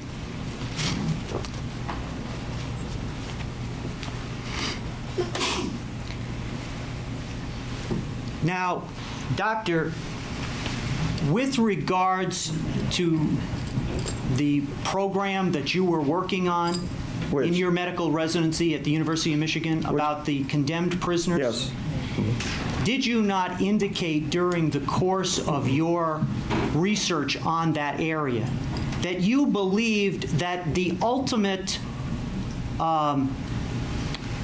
injection or whatever that would... Objection. This is irrelevant, Your Honor, and this is no longer testing credibility, as you indicated. Could we approach, please, Your Honor? I believe I can indicate. Let me hear you at sidebar so that we won't have a problem on the record.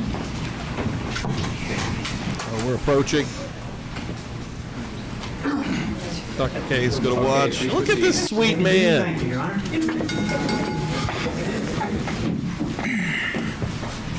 Dr. Kevorkian, as I was It is, baby. Telling it like it is, baby. I'm telling you like it is, baby. Come back, saying, please. with your research and proposals that you were making during your U of M residency regarding condemned prisoners, did you not, sir, indicate that while the experiments should be done under controlled situations by medical experts, that you believed that the actual ultimate fatal injection of condemned prisoners would have to be done by a civilian?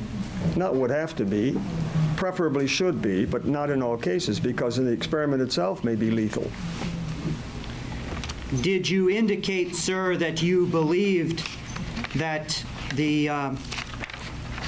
that physicians should not be involved in directly administering medications that would directly cause death? If avoidable. That's why I invented the device. It eliminates the physician from directly injecting.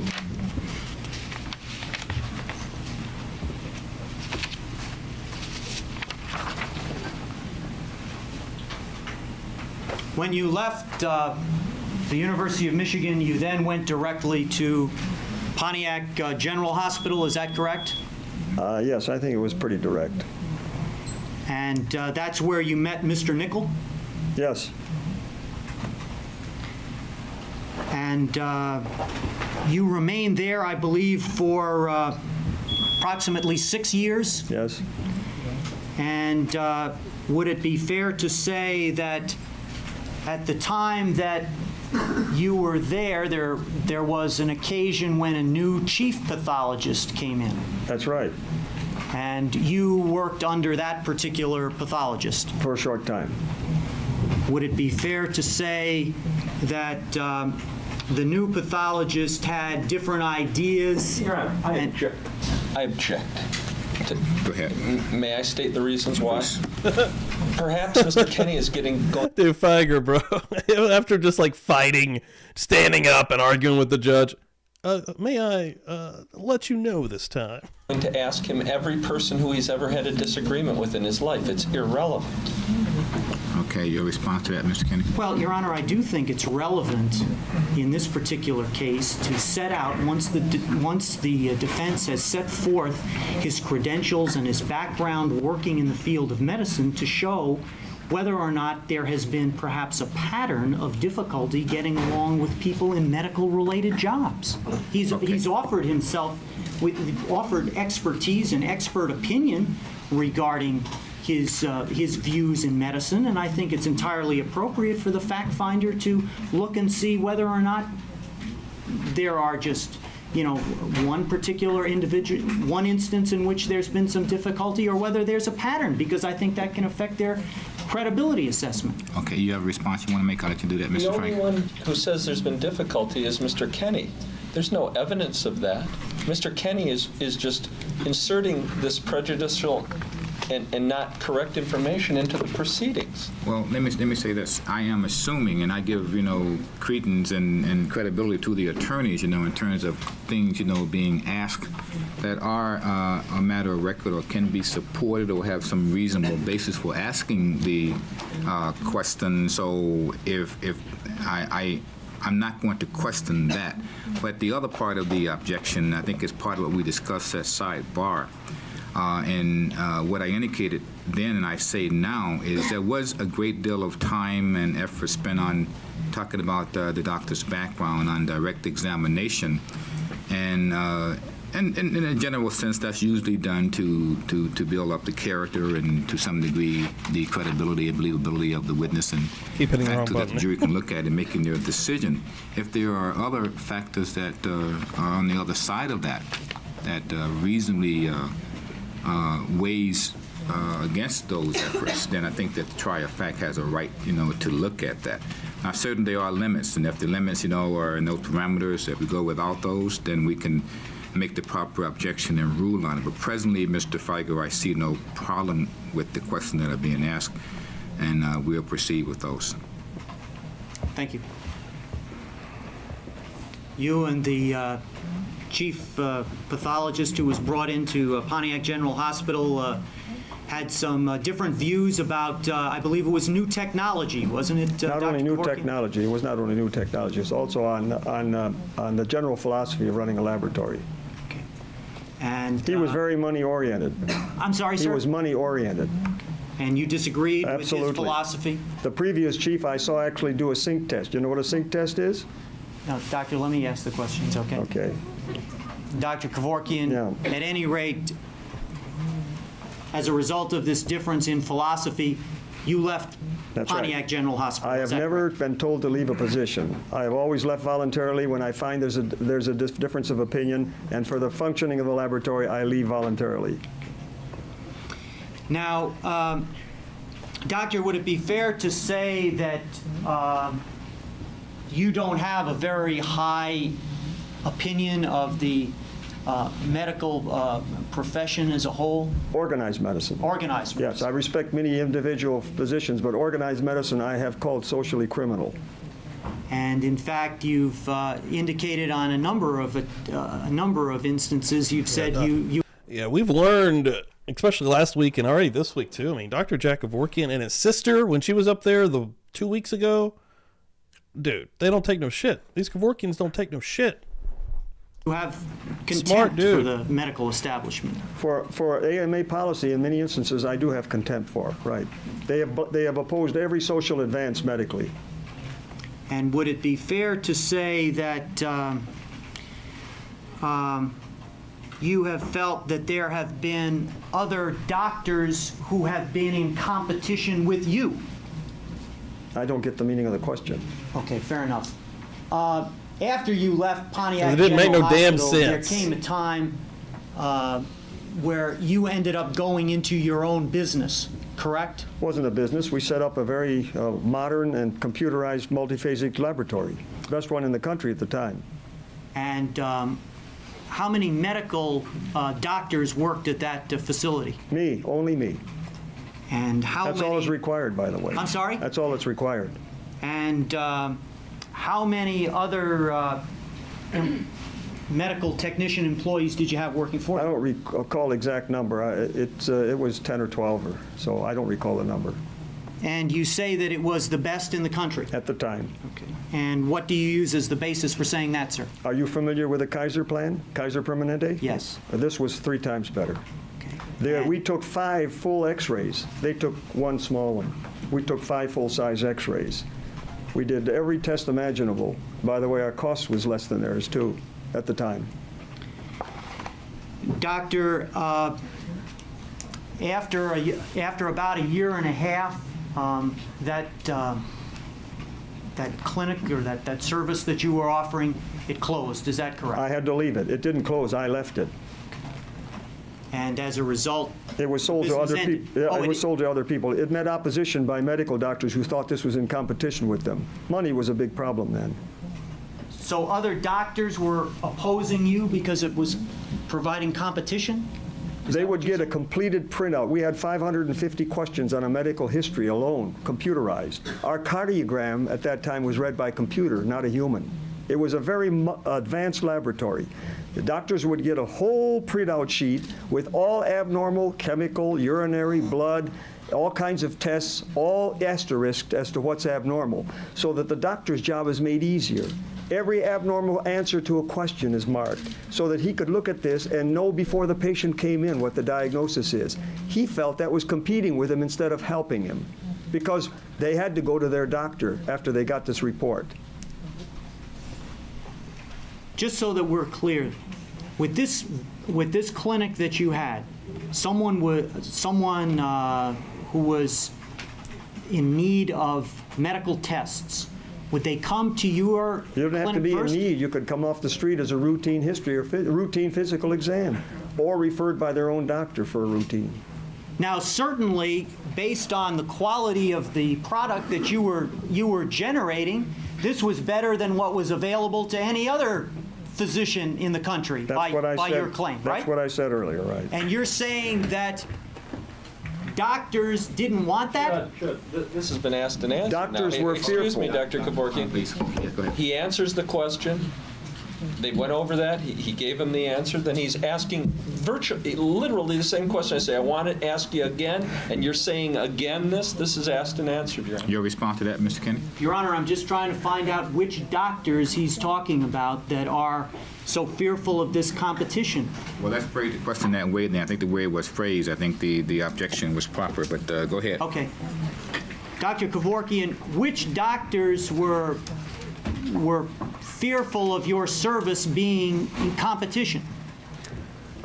The patient is obligated, after coming to our clinic, to see their physician because the physician gets the report. The report evidently must be competing with what they're going to do. They may own their own laboratory, or they may feel that the control of a patient is being taken out of their hands. For some psychological reason, they felt threatened by this instead of saying it's an adjunct to good patient care. And they would not send their patients, and they would vilify our clinic.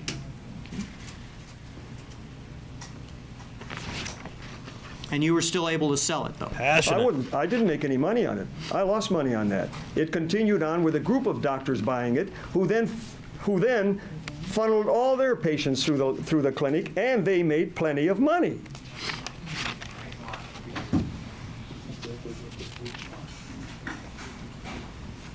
It's too honest. Now, Doctor, with regards to the issue of, You can't shake Dr. K. as you call it, meticide or assisted suicide, can you tell us, please, have you written in journal articles or learned medical treatises, as has been asked before, that the notion of assisted suicide is really what you envision as just the first step in what would be considered human experimentation?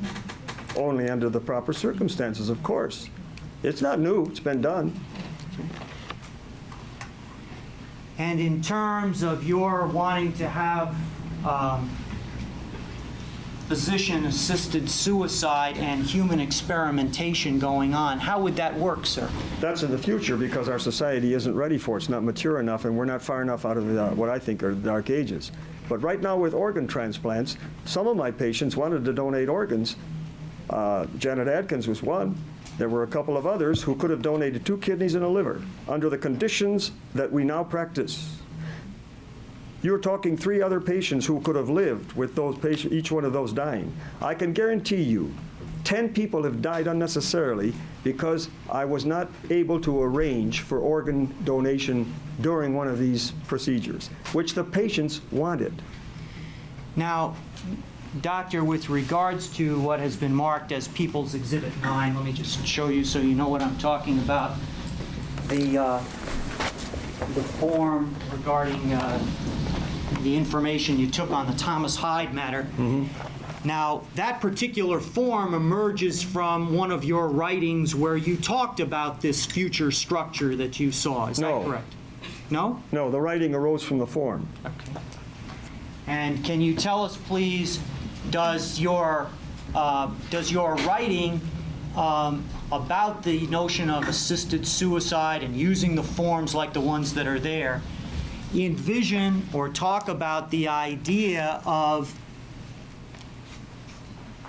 harvesting organs and then having a worldwide auction? My book, not the worldwide auction, my book talks about harvesting organs from any human death under proper circumstances because it's aimed to save human life, not morbid fascination with death. You did talk about, though, did you not, about those who were availing themselves of assisted suicide to have their organs auctioned on a worldwide basis? Under certain controlled conditions, certainly. If it's done correctly, you could wipe out the shortage of organs in less than a year. But that doesn't seem to be important to people.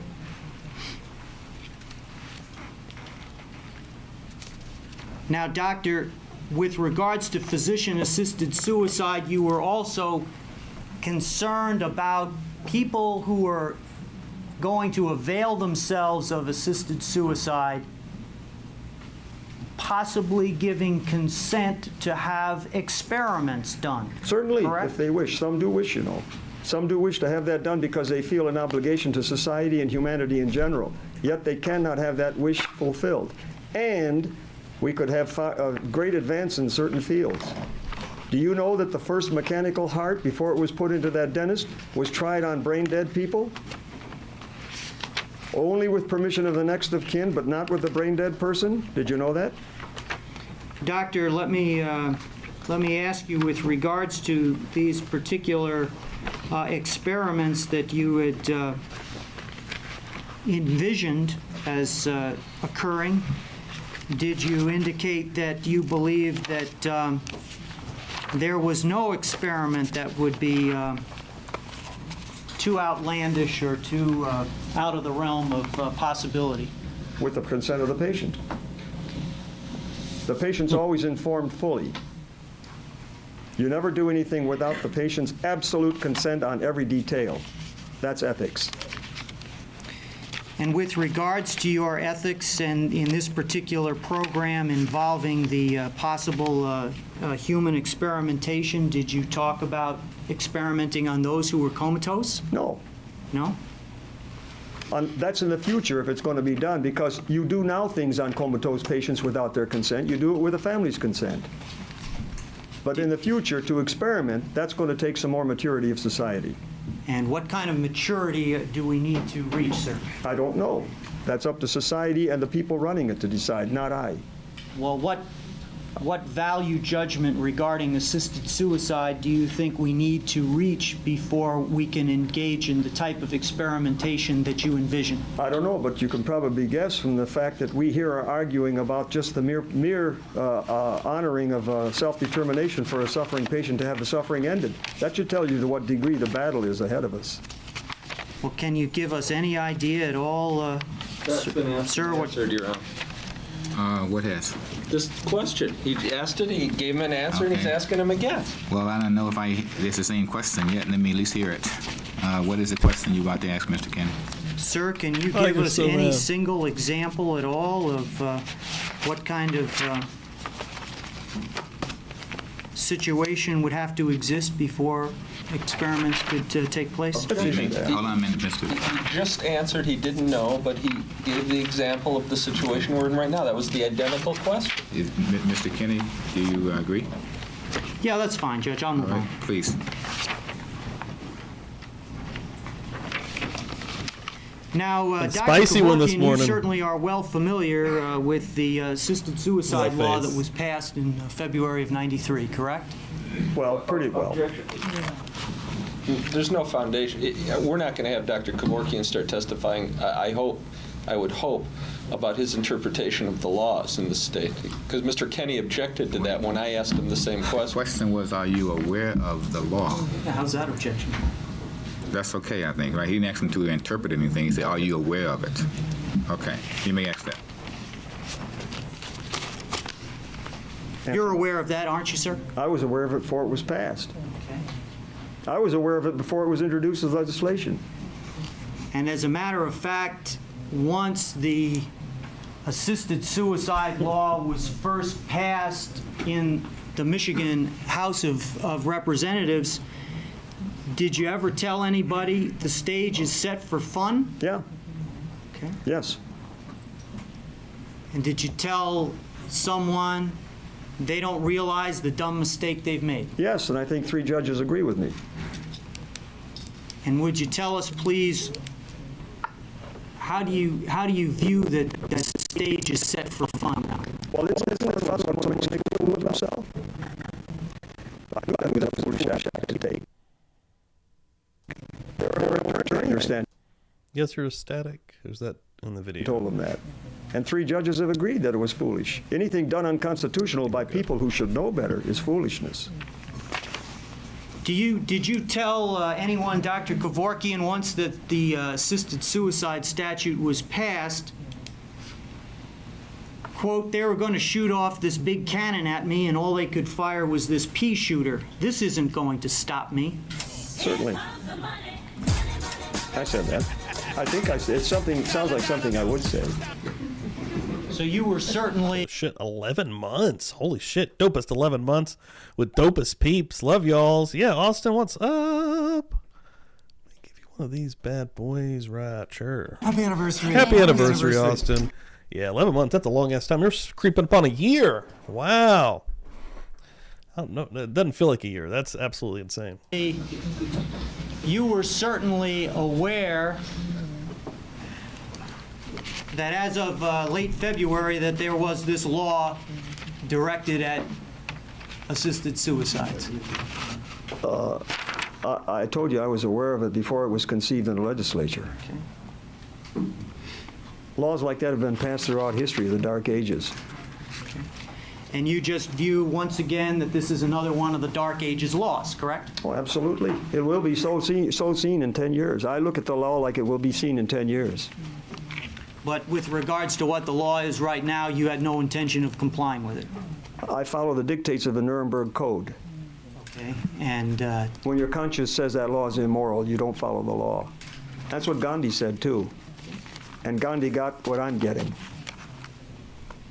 And in terms of your presentation or your attitude right now is that you, like Gandhi, feel compelled to defy it, correct?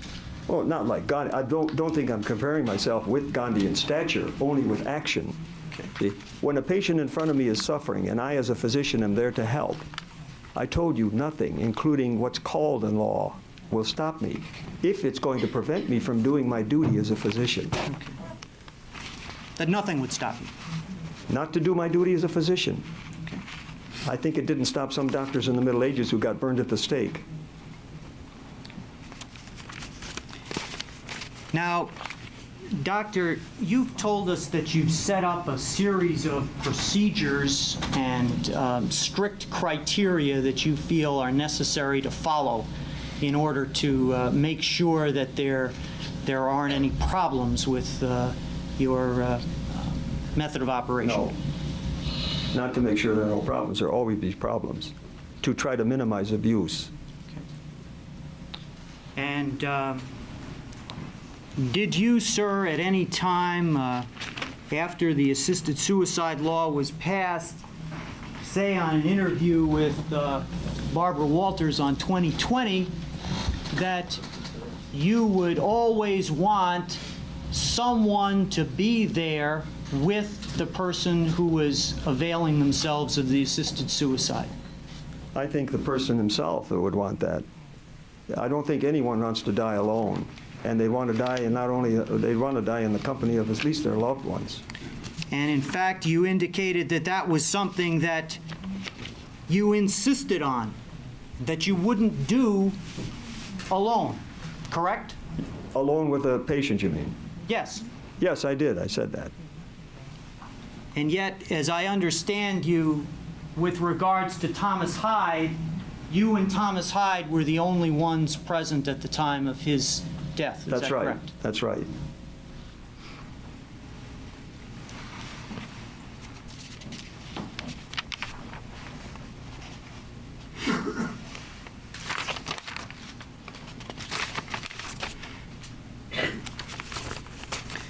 Standing his Now, ground, Dr. no matter what. Kevorkian, you Have to respect receive calls from people wanting your services, and yet you don't agree to help them end their lives, correct? Under certain circumstances, no.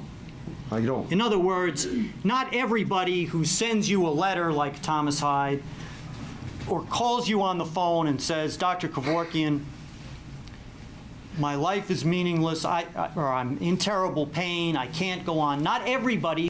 Same, Drew. I didn't know what to actually expect coming into this entire thing, quite frankly. Before I actually started, I did a little bit of research, did my first ever real dive on Dr. Jack Kevorkian, and learned from that this was not going to be exactly what I thought it was. I didn't know what to expect, but I thought it was going to be a little bit more morbid. I didn't know that the guy was basically a fucking saint. This guy's unbelievable, quite frankly. Standing his ground right here. Look at this man. Are you kidding me? I love this guy. Who makes that contact with you Look at his face. gets your service. Is that correct? Yes, but it's not because of choice on my part. Are there any instances in which you do reject someone based on your choice? Certainly, in my opinion, which has to be solitary because there's no cooperation by colleagues, in my opinion, best medical advice, best medical opinion, that person is not a potential candidate, I will not do anything.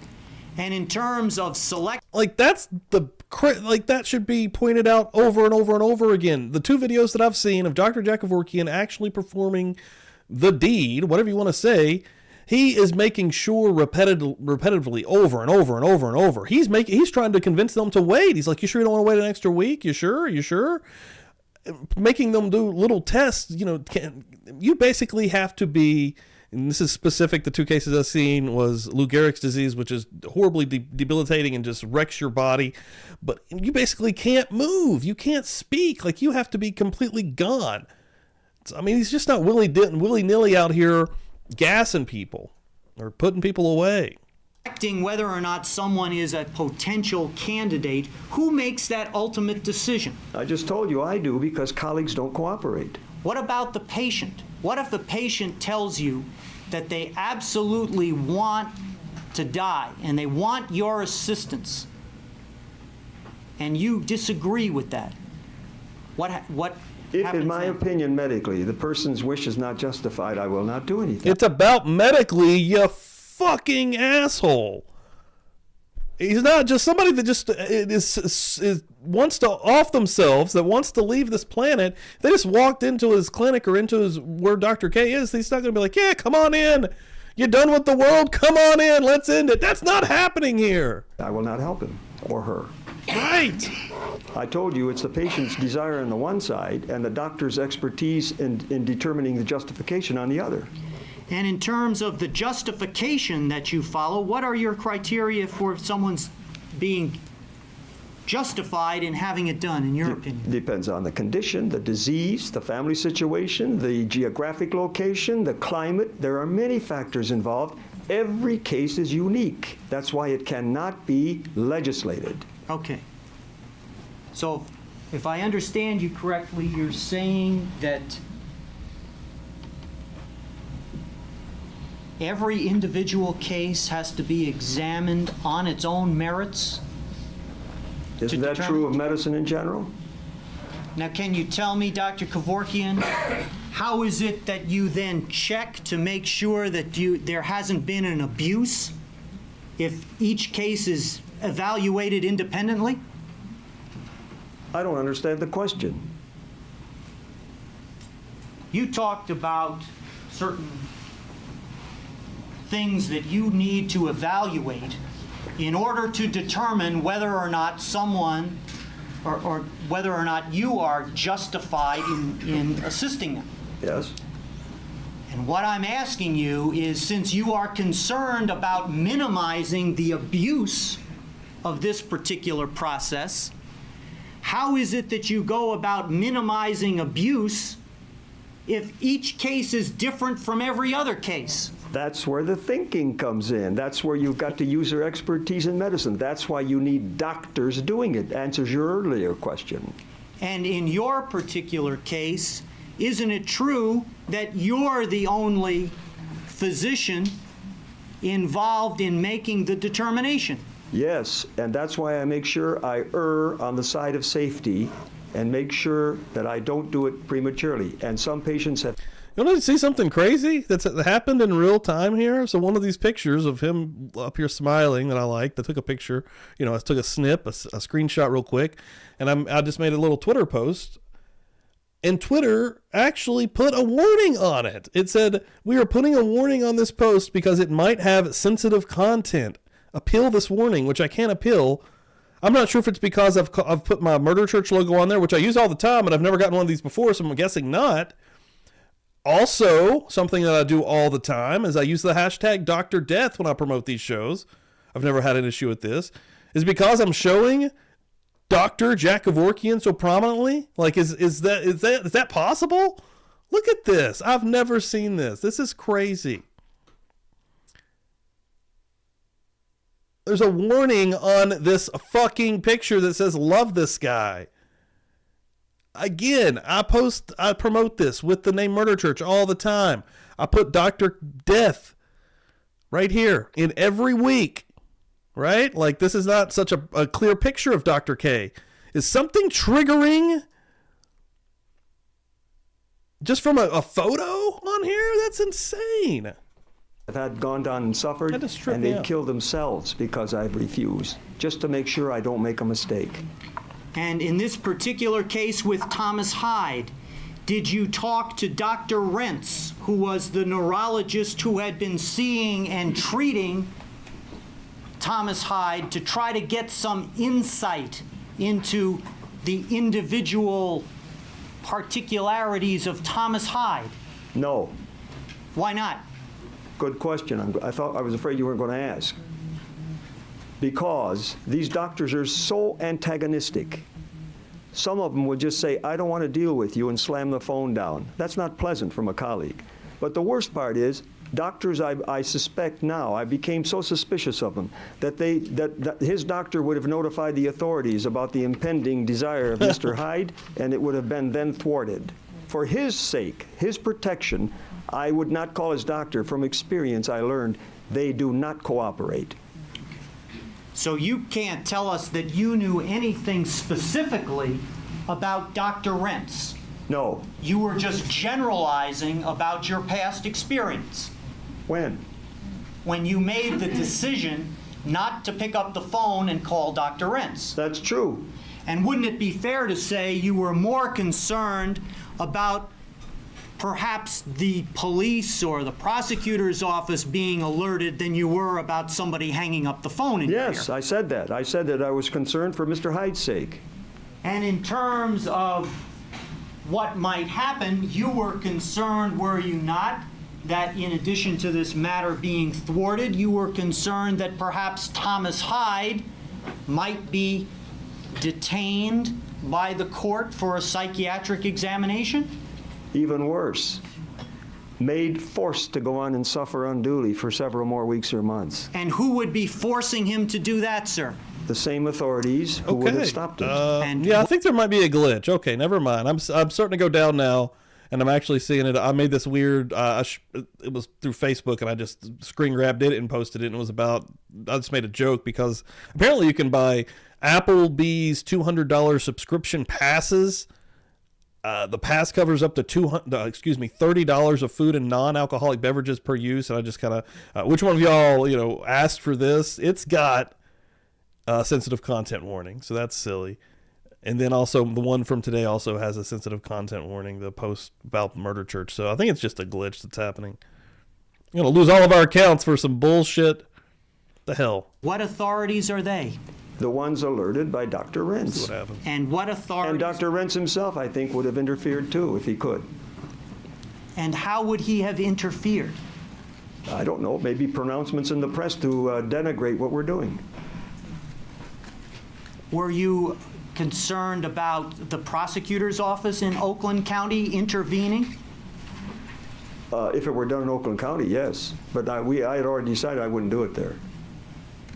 You already decided you would not do the Thomas Hyde assisted suicide in Oakland County. That's because right. you did it on Belle Isle, right? I would, by that, I mean, it would, no, I didn't do it on Belle Isle. I didn't, it would be known not to have been done in Oakland County. How do you want, if you want it accurately stated? Well, did I am not I hear lying. you wrong? Did I No. hear you wrong, or before did you say that you were not going to do it in Oakland County? It would not be found done in Oakland County is what I should have said. I am not lying. He died in my van behind my apartment. Don't try to trick me into what looks like a lie. Okay. Now, Dr. Kevorkian, with Motherfucker. regards to this location behind your apartment there, you were concerned about things kind of looking as normal as could be so it wouldn't arouse suspicion, correct? That's right. It's the way he And- words it. He tries to make it sound like he's doing nefarious, fucked up shit. Certainly your van messed parked up, behind your dude. apartment building wouldn't arouse any suspicion at all. None whatsoever. Now, by the way, the Royal Oak Police Station is within view of your apartment building, They correct? see my van every day.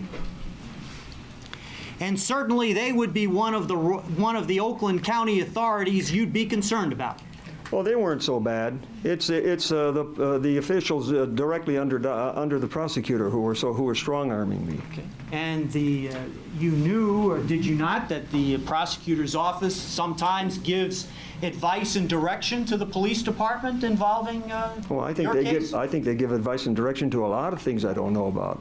And were you at all concerned about the fact that you might be under surveillance? Oh, sure. And in fact, you were concerned not only about being under surveillance by the Royal Oak Police Department, you were concerned about the fact that Right to Life had you under surveillance, didn't you? That didn't concern me. Did it concern you that Right to Life had some people out watching you? No, it didn't. It didn't concern me. It didn't concern me. It just looked like a foolish thing to do. Now, on the morning of August the 4th, can you tell us, please, did you get at all concerned about having Mr. Nickel pull into your parking lot and then have to remove Mr. Hyde from the car in view of the public? No, where we did that, there was nobody around. The van was in the parking lot? No. Where was the van? We transferred the body elsewhere, in Royal Oak, and then I drove to my parking lot. Oh, okay. Where did you go to make this transfer? In an alley in Royal Oak. What time of the day or night, or what time of the day was this? It was early in the morning. We transferred the body in an alley, and then we drove and parked the van behind my apartment. And nobody got out of the van. Now, whereabouts was this alley located? Oh, about 3 blocks away. And you're saying that you thought that wouldn't arouse suspicion at all about having two vehicles in an alley and moving a body from one car to another? No, we parked in a place that was pretty secure. We picked out what I told you before. We tried to minimize the potential interruption. So nothing's absolute. So we parked in a part of the alley that seemed very safe from observation. And then you just.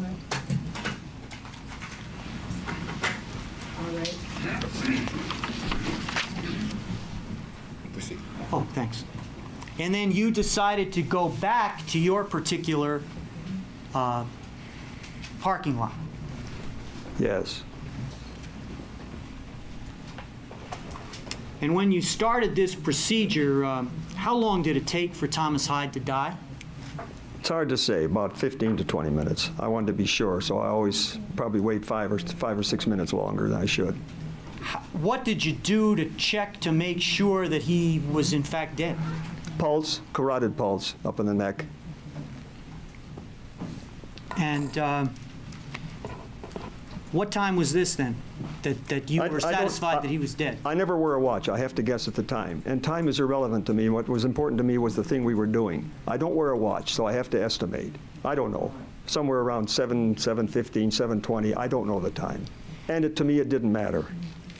Now, you had talked about this plan regarding Thomas Hyde, right down to the detail of which alley you were going to make this transfer. Yeah, me too, Miss Tina. Yeah, like the snark that comes back from Dr. K is like energizing. Like it gets you pumped up. Of Thomas Hyde, correct? No. When did you make that decision? I don't know. Probably maybe the night before which alley we were going to do it in. We didn't know which alley we were going to do it in. When did you make the decision in your plan that you were going to take the body to Belle Isle? That was fairly early. We had scouted Belle Isle because I said we had planned to do it there. It's a good place to do it. It's pleasant place. Tried to do it early so there'd be no commotion. People wouldn't be involved. It would be empty, sort of empty. But then we decided, no, it's possibility of being discovered. I told you all that. Now, when you made this decision, how long before August the 4th was this? I have no idea. Are we talking days or weeks? I have no idea. This is vague in my... These plans don't evolve in an instant. I don't know when I did it. Are you telling us, sir, that at no time did you even think about either looking in the phone book or calling information to find out what was the closest Detroit precinct for you? Yeah, I think we did that. I think we did do that. Okay. And we decided Belle Isle has a precinct on it, and we'll go do it there. And what was your reason for selecting that precinct? Because Belle Isle's a pretty place to do it. It's a nice place to park. Many cars parked there. It wouldn't arouse suspicion being parked there. And it's relatively empty in the morning. Well, what difference does it make if it's a dead body in there? As to what precinct you Not the dead body. I didn't want the procedure interrupted. I didn't worry about the dead body once I was parked there. And that's why my question for you, sir, is once the death of Thomas Hyde has occurred, why don't you just go down to the closest precinct to Royal Oak? I didn't want to do it in Oakland County. Oh, you mean closest one in Detroit? Yeah. Wait a minute. Let's back up. You said you didn't want to do it in Oakland County. I didn't want it discovered in Oakland County. Right. Oh, okay. You didn't want it discovered. Now, Neil Nickel indicated that your van was really kind of an old vehicle, right? It's about a 68, is it? A clunker's the word for it. Okay, clunker. Fair enough. And with regards to this... Too likable. Y'all done fucked up. Y'all fucked up when you brought this man in. Clunker, you had Mr. Nickel follow you because you were concerned that you might run into some trouble with your van, right? Yeah, maybe a side panel. You know, the side sliding door can't open. It'll fall off.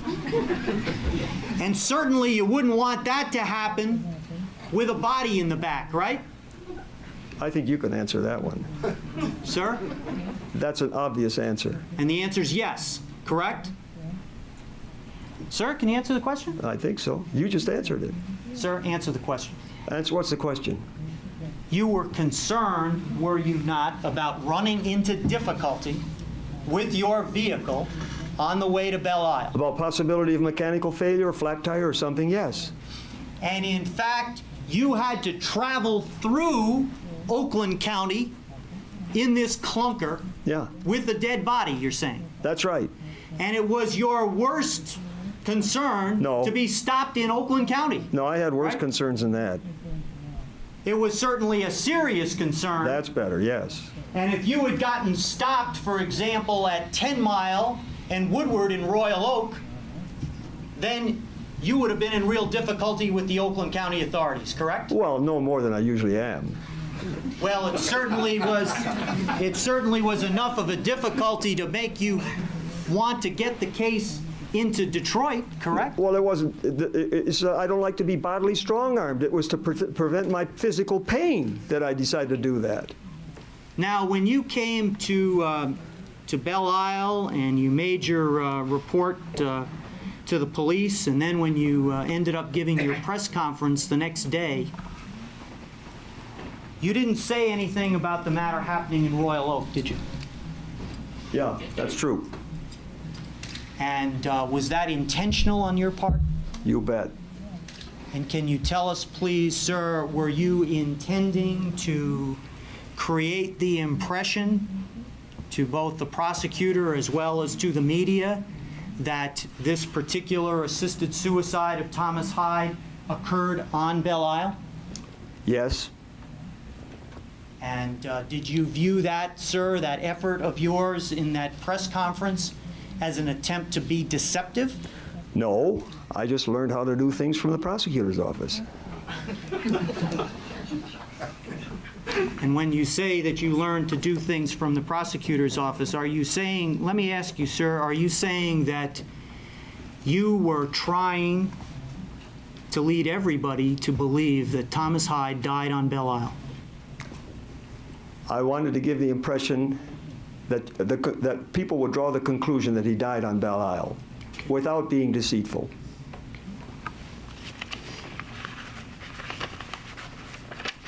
Are you saying it was not your intention to be deceitful? That's true. Now, when you told at the press conference that you were trying to do everything you possibly could to help John O'Hare and make Prosecutor O'Hare's job easier in terms of bringing the charges, did you think that that was consistent with what you had mentioned about the killing, or about going to Belle Isle and having the incident happen there? Yes, and my earlier experience with authorities here. And your dealings with John O'Hare and the prosecutor's office had been certainly professional up till that time, is that correct? Yes, even though he and I don't agree, I do like the way he handles things. And with regards to the Detroit Police Department, you didn't have any problem with them, did you? None whatsoever, including the officials in the jail were really considerate people.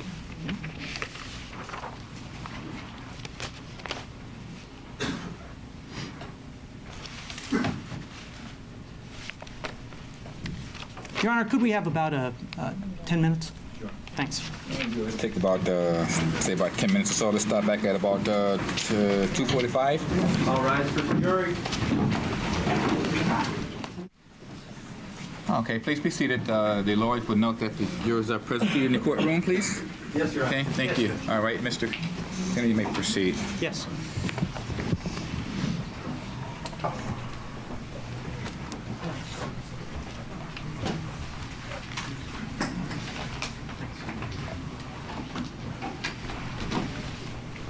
Dr. Kevorkian, showing you what's been marked as Defense Exhibit H. This is the letter that was sent to you by Thomas Hyde, and it's dated June the 23rd. I believe that's the one that you identified as being the first contact you had from Thomas Hyde, correct? I don't recall, but it probably is. I don't know. I take it that you read whatever written correspondence Yes. would have been sent to you by Yes. Mr. Hyde. Is that correct? Yes. Yeah, they had to kind of break Dr. K's momentum, right? He was rolling. Had the jury going. We start.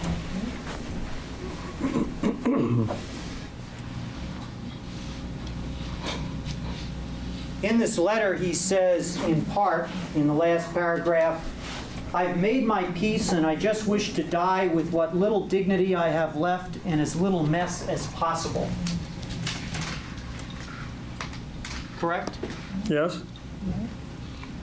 So in terms of his wishes to you, he expressed them very clearly, did he not, in terms of saying that he wished to die? In this letter, yes. And in fact, in the July 1st videotape that we all saw, he indicated, I want to end this, I want to die. Yes. Correct? Yes. There was no question in your mind that he intended to end his life by breathing through the mask a mixture of carbon monoxide and nitrogen gas, was it? That was his intent. His intent. And you've told us about other meticides, as you call them, that you have been involved with where carbon monoxide was used. Yes?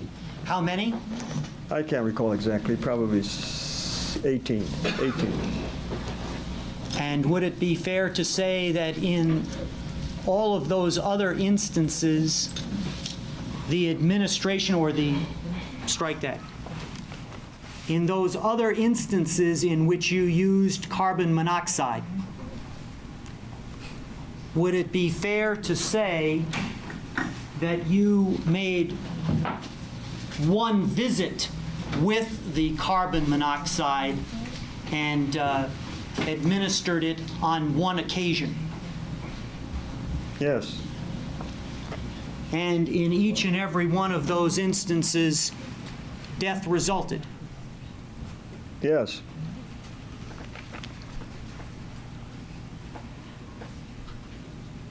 In fact, with regards to Thomas Hyde, on August the 4th, 1993, when he pulled the string that you had put around his finger and it started the flow of carbon monoxide, you had every expectation that he would die.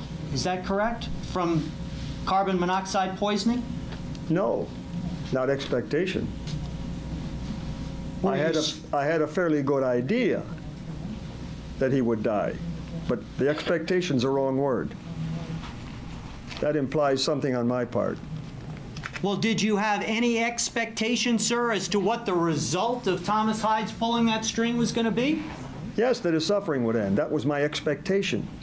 And did you also expect that he would die? No, I surmised he would die.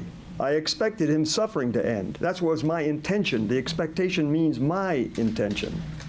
And when you say your surmise, what do you mean by the... That's a guess. That's a guess. Surmise means guess. I think you know that.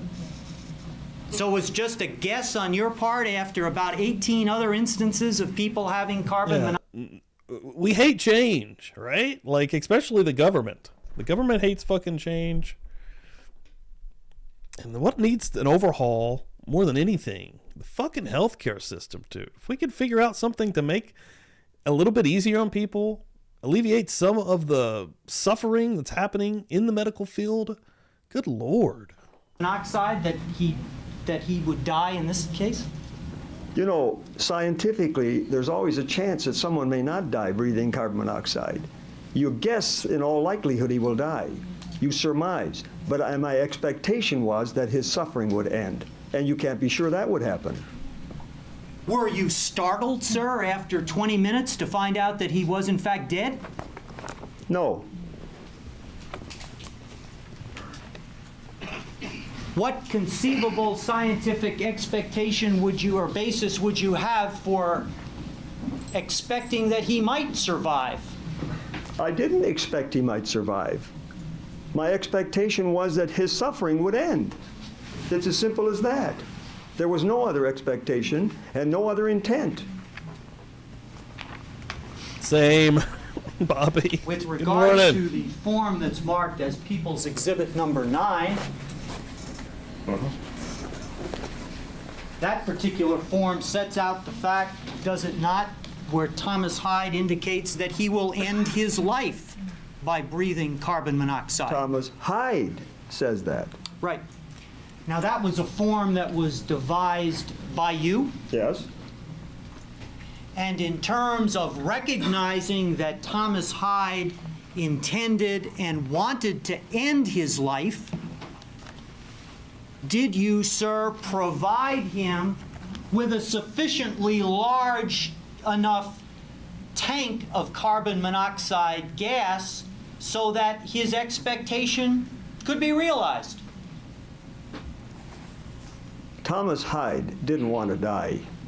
I think that's been made clear, even by his wife. Well, Thomas Hyde didn't want to have Lou Gehrig's disease That's altogether, right? He wanted his suffering to end, and that's been made clear. He did not want to die. My question for you, sir, is in looking at this form, the form that you had devised, Yes. People's Exhibit number 9, you knew that Thomas Hyde wanted to take or to end his life by using this carbon monoxide gas, correct?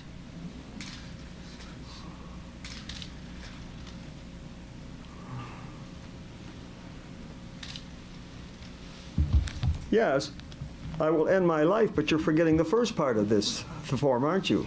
No, I'm not forgetting it. Yes, you are. It says here, my life of intolerable and internal pain and or suffering be ended in the most humane, rapid, and painless manner. Now, that isn't just simply ending a life. It's characterized by intolerable suffering. Okay. Let me read, if I can, for a moment.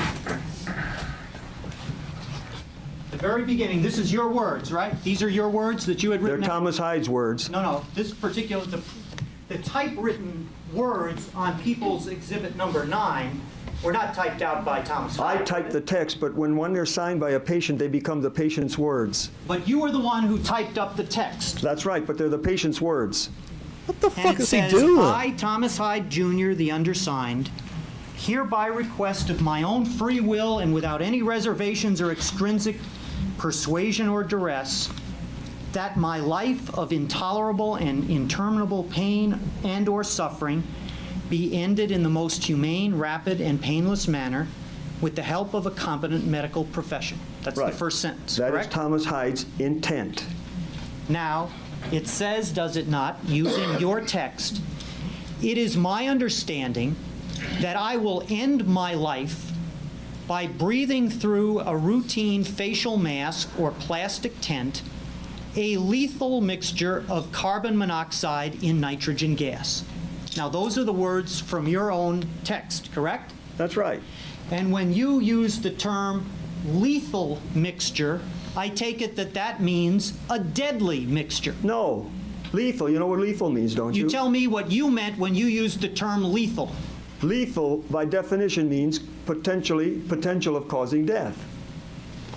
Doesn't mean deadly necessarily.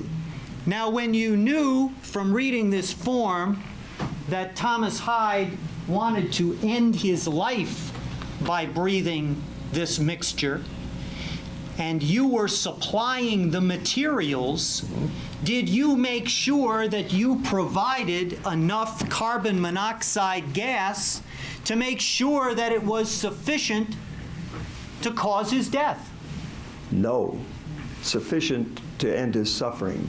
His intent may have been to end his life. That's his intent, not mine. My intent was to help end his suffering. The two are distinct things. And certainly death stops all suffering, does it not? Not if you're very religious. So what are you saying? Are you saying that, Well, that some death people does think not? they go to hell when they die. Do you view, sir, the fact that his death would end his suffering? I do, yes. Now, with regards to the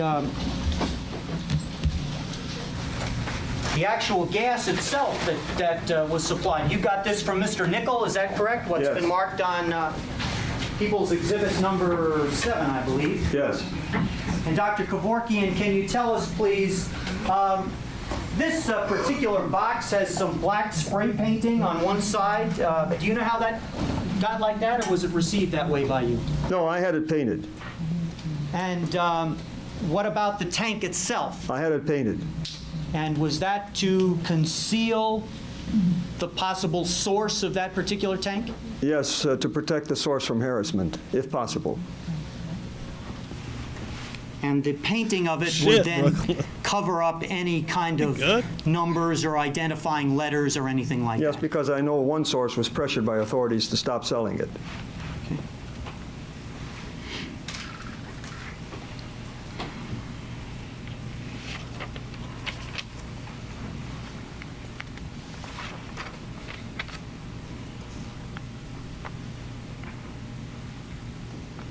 Did there come a time when you ever became concerned about not being able to get access to a source of gas supply Yes. to do this? Yes. And did that force you to think of alternative Yes. means Yes. of doing so? Mhm, yes. And did one of them involve trying to come up with a device that would put pressure on someone's carotid artery? Yeah, I thought of that. Yes, it's true. And how would that work, sir? Well, when you cut off blood supply to the brain, people fall unconscious. It's pretty fast. It's going to happen to me, by the way. And can you tell us, please, did you in fact come up with that device? No, couldn't make it correctly. I didn't know how to do it and do it safely, to work safely. It looked cumbersome. It also looked rather, it could be construed as rather looking cruel. So I decided to drop that idea. It is a very humane and quick way of losing consciousness, by the way. I can tell you from experience. And that would be by how? By essentially Pressure on the cutting arteries. off? Pressure on the arteries to cut off blood to the brain. Now, doctor, you've mentioned on direct examination that you've written any number of medical articles and have had them published. Is that correct? Not in this country. They've been overseas. No journal in this country would accept them. And in fact, is that part of your criticism of the medical establishment, the fact that none of the U.S. Medical journals or ethical journals even refer to your articles by title? Oh, not refer, that they wouldn't even consider publishing them, no. Okay. No, that's my criticism. And you think that that's also part of the dark age mentality? Well, it's part of the organized medicine's attitude. They oppose this. Anything they oppose, they won't give any publicity to. And in fact, you've talked about how there are a number of different factors or forces out there that are involved in working against you. Is that correct? That's putting it mildly. And didn't you, in fact, at one time say that the medical politicians, the editors who set editorial policy for the major newspapers and the judiciary are in cahoots, I think is your word? Well, I don't think they're in cahoots by holding hands, but I think they're sure communicating with one another. Isn't it amazing that not one editorial paper in the entire country supports the idea? Did you ever see an idea that's controversial where it was all one-sided, that was legal? And you say that because that there is not a editorial endorsement of your particular position? There is now. Do you believe that? Oh, do you believe that in the past that there's been sort of like a conspiracy against you there, sir? I've said that, yes. And do you still believe that? Yes. And who all do you think is involved in this conspiracy against you? Organized medicine, they oppose it openly, and religious fanaticism. Okay, excuse me, just so that we can be clear, when you say organized medicine, AMA. the American Medical Association? Yeah, they're the paragon of organized medicine. I think you'd accept that. Okay. They did 2 weeks ago. They again openly, publicly opposed the idea. And you said, even though over half of the doctors support it. And you said who else? Religious groups. Okay. Yeah. And which ones in particular? Catholics are one, and I think there are several others. I don't know, although all religious groups don't oppose it. There are some who endorse it. Anyone else, or any other organization or component of the... Well, I don't know. I guess most legislatures oppose it also. Okay. Do you think that's also part of the conspiracy, or do you think that's just a disagreement in philosophy or attitude? I don't know. You might call it a conspiracy. It's amazing that they all coincide. Okay.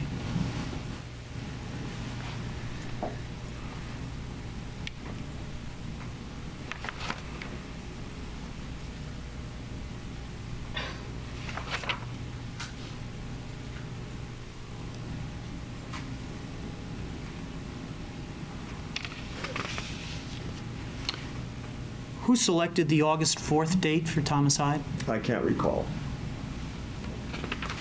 Now, I believe you indicated, did you not, that as part of your criteria, or not criteria, I should say, procedure to make sure that abuse doesn't happen, you insist that if any patient wavers, that you would not do it, you would just not make it available to them again. Is that correct? Yes, if any says no, waivers, or is not even sure, I won't do it again. His neck. Now, would it be fair to say that that information is communicated to people who request your services?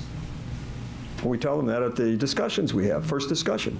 And that you tell them that they're free to say no at any time, right up until the moment that they pull the lever or pull the string, but that if they choose to say no, which is entirely their right, you will never have anything more to do with them again. Is that correct? Right. Did any of the people that you dealt with feel that, or expressed to you a concern about, they felt that that was some pressure, that they had this, that if they chose not to do it on a particular day, that they would be forever prevented from having your service? Generally they pick the day we didn't. We try to accommodate the patient at choosing the day.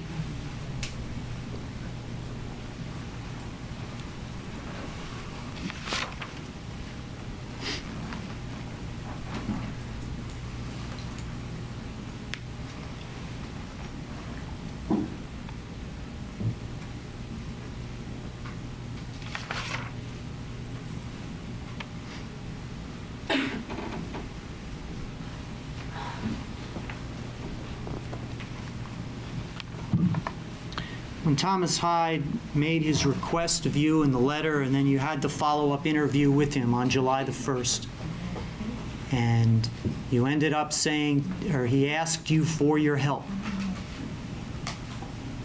the ultimate decision to provide this service to him was yours. Is that correct? Yes, when I decided that it was appropriate to do so.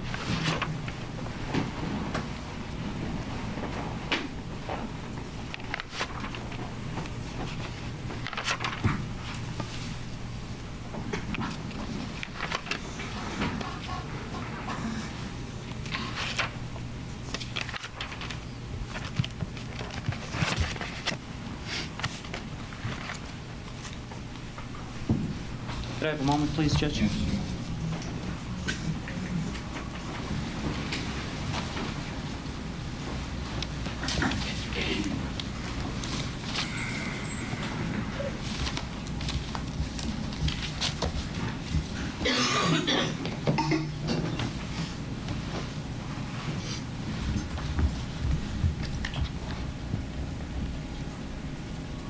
Nothing further. Mr. Feiger? Just a couple questions, Dr. Kevorkian. When you referred to one organized religion, were you referring to the hierarchy or the lay membership of that religious It group? had to be only the hierarchy, because according to the polls I've read, the lay members of the strongest opposing organized religion are in favor of this by a majority. Mr. Kenny covered your comments concerning the AMA extensively, or at least their opposition to you, and I want to just ask you a couple questions. In this century, has the American Medical Association or organized religion restricted the membership of women and minorities in its membership? I don't know if it was this century. I know it was the latter part of the previous century. That was organized medicine? Oh, yes, they openly said that they felt that women didn't have the virility enough to be a doctor.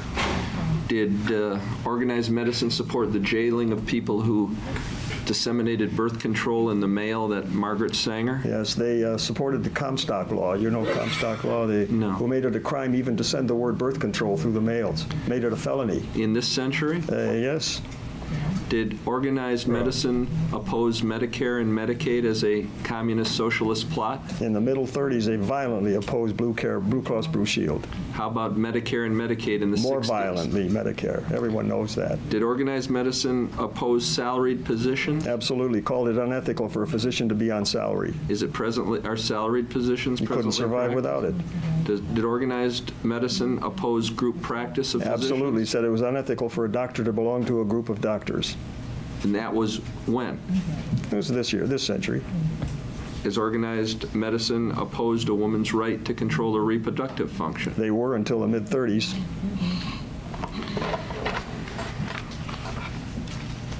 Thank you. That was a good one. Any other question, Dr. Kevorkian? No, thank you. Dr. Kevorkian, you may step down from the witness. Bro. Please. Okay. Swagger out of that motherfucking stand, Dr. K. Jesus. Based on what I know presently, it's wise to stop here now. There will be some further testimony, not much, I guess, on this tomorrow morning.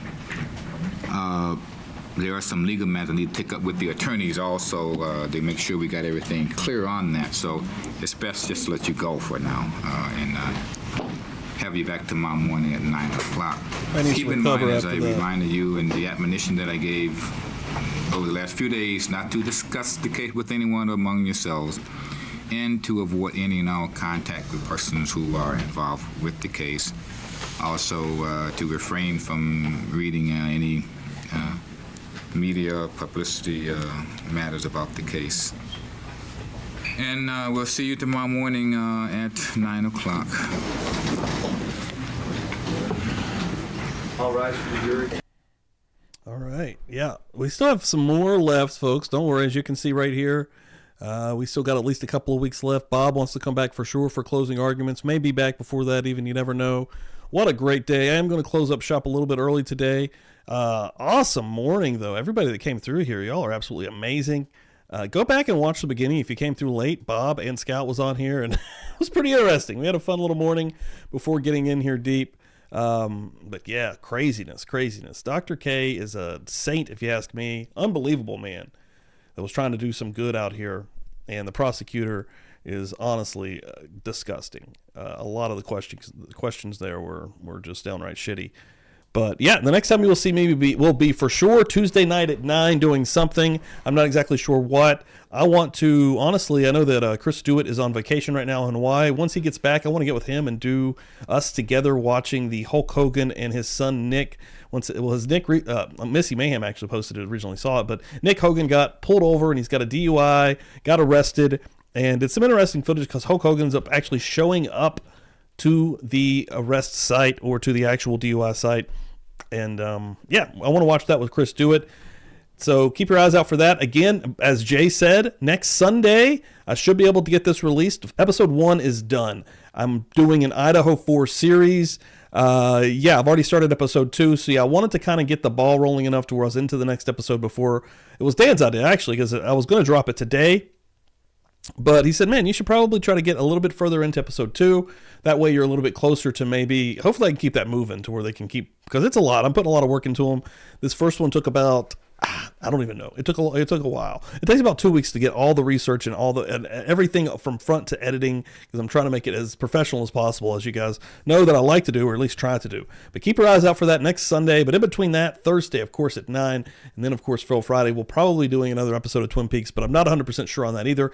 Keep your eyes on the socials. And yeah, please check out the Linktree here. This should have everything right here for you guys to check out.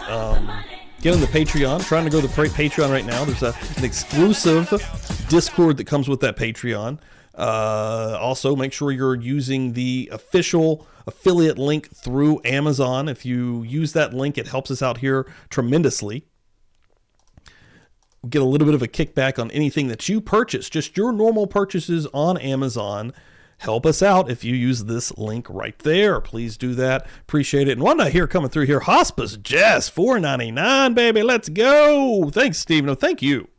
Seriously, thank you guys for coming through here. Every freaking Sunday, every stream, making this freaking worth it. I love you guys. Absolutely love you guys. Yeah, Jay, Grandma Gotti hearing in the morning. That's right. Let me see if I can set that up right now for you, brother. Get everybody in there. You can go ahead and get the likes going. I should be able to do that. One moment. Bam, right there. Got you set up, brother. Hell yeah. So you're going to be portaled straight into Jay's stream in the morning time. Boom. Hell yeah. No, thank you all so much, Lily. You guys are amazing. Again, hit the like if you have not. Okay, Joe. Yeah, Joe Jacqueline's got a stream coming up in a bit also. Everybody, the family, baby. And Jessica for Justice, a stream tonight on Kick. Everybody, keep everybody in your watch catalog. But yeah, one thing I wanted to do for sure is make sure this is the best updates for me. I post all day on Facebook, on YouTube, but my best comes through here on Twitter. Make sure you're following Publicly Buzzed on Twitter, folks. That's where everything's coming through. Love you guys so much. Trying to make sure I'm not forgetting anything. I think I am probably forgetting something, but who knows? Actually, yeah, I'm going to put this link in here. Wow, it's only 23 seconds, so when I put this link, please click the link, give it a like, give it a watch, leave it a comment. I made a short on the execution that's coming up this week, actually, in Alabama. And it's doing good. I want to keep that momentum rolling. So please, if you guys wouldn't mind to go and give that some love. We're getting out of here. Have a great Sunday. I'll see you Tuesday. I'll see you in the morning at Jay's. Might see you on Joe's later. Might see you on Jessica's later. Love you guys. Let's go. This hurts.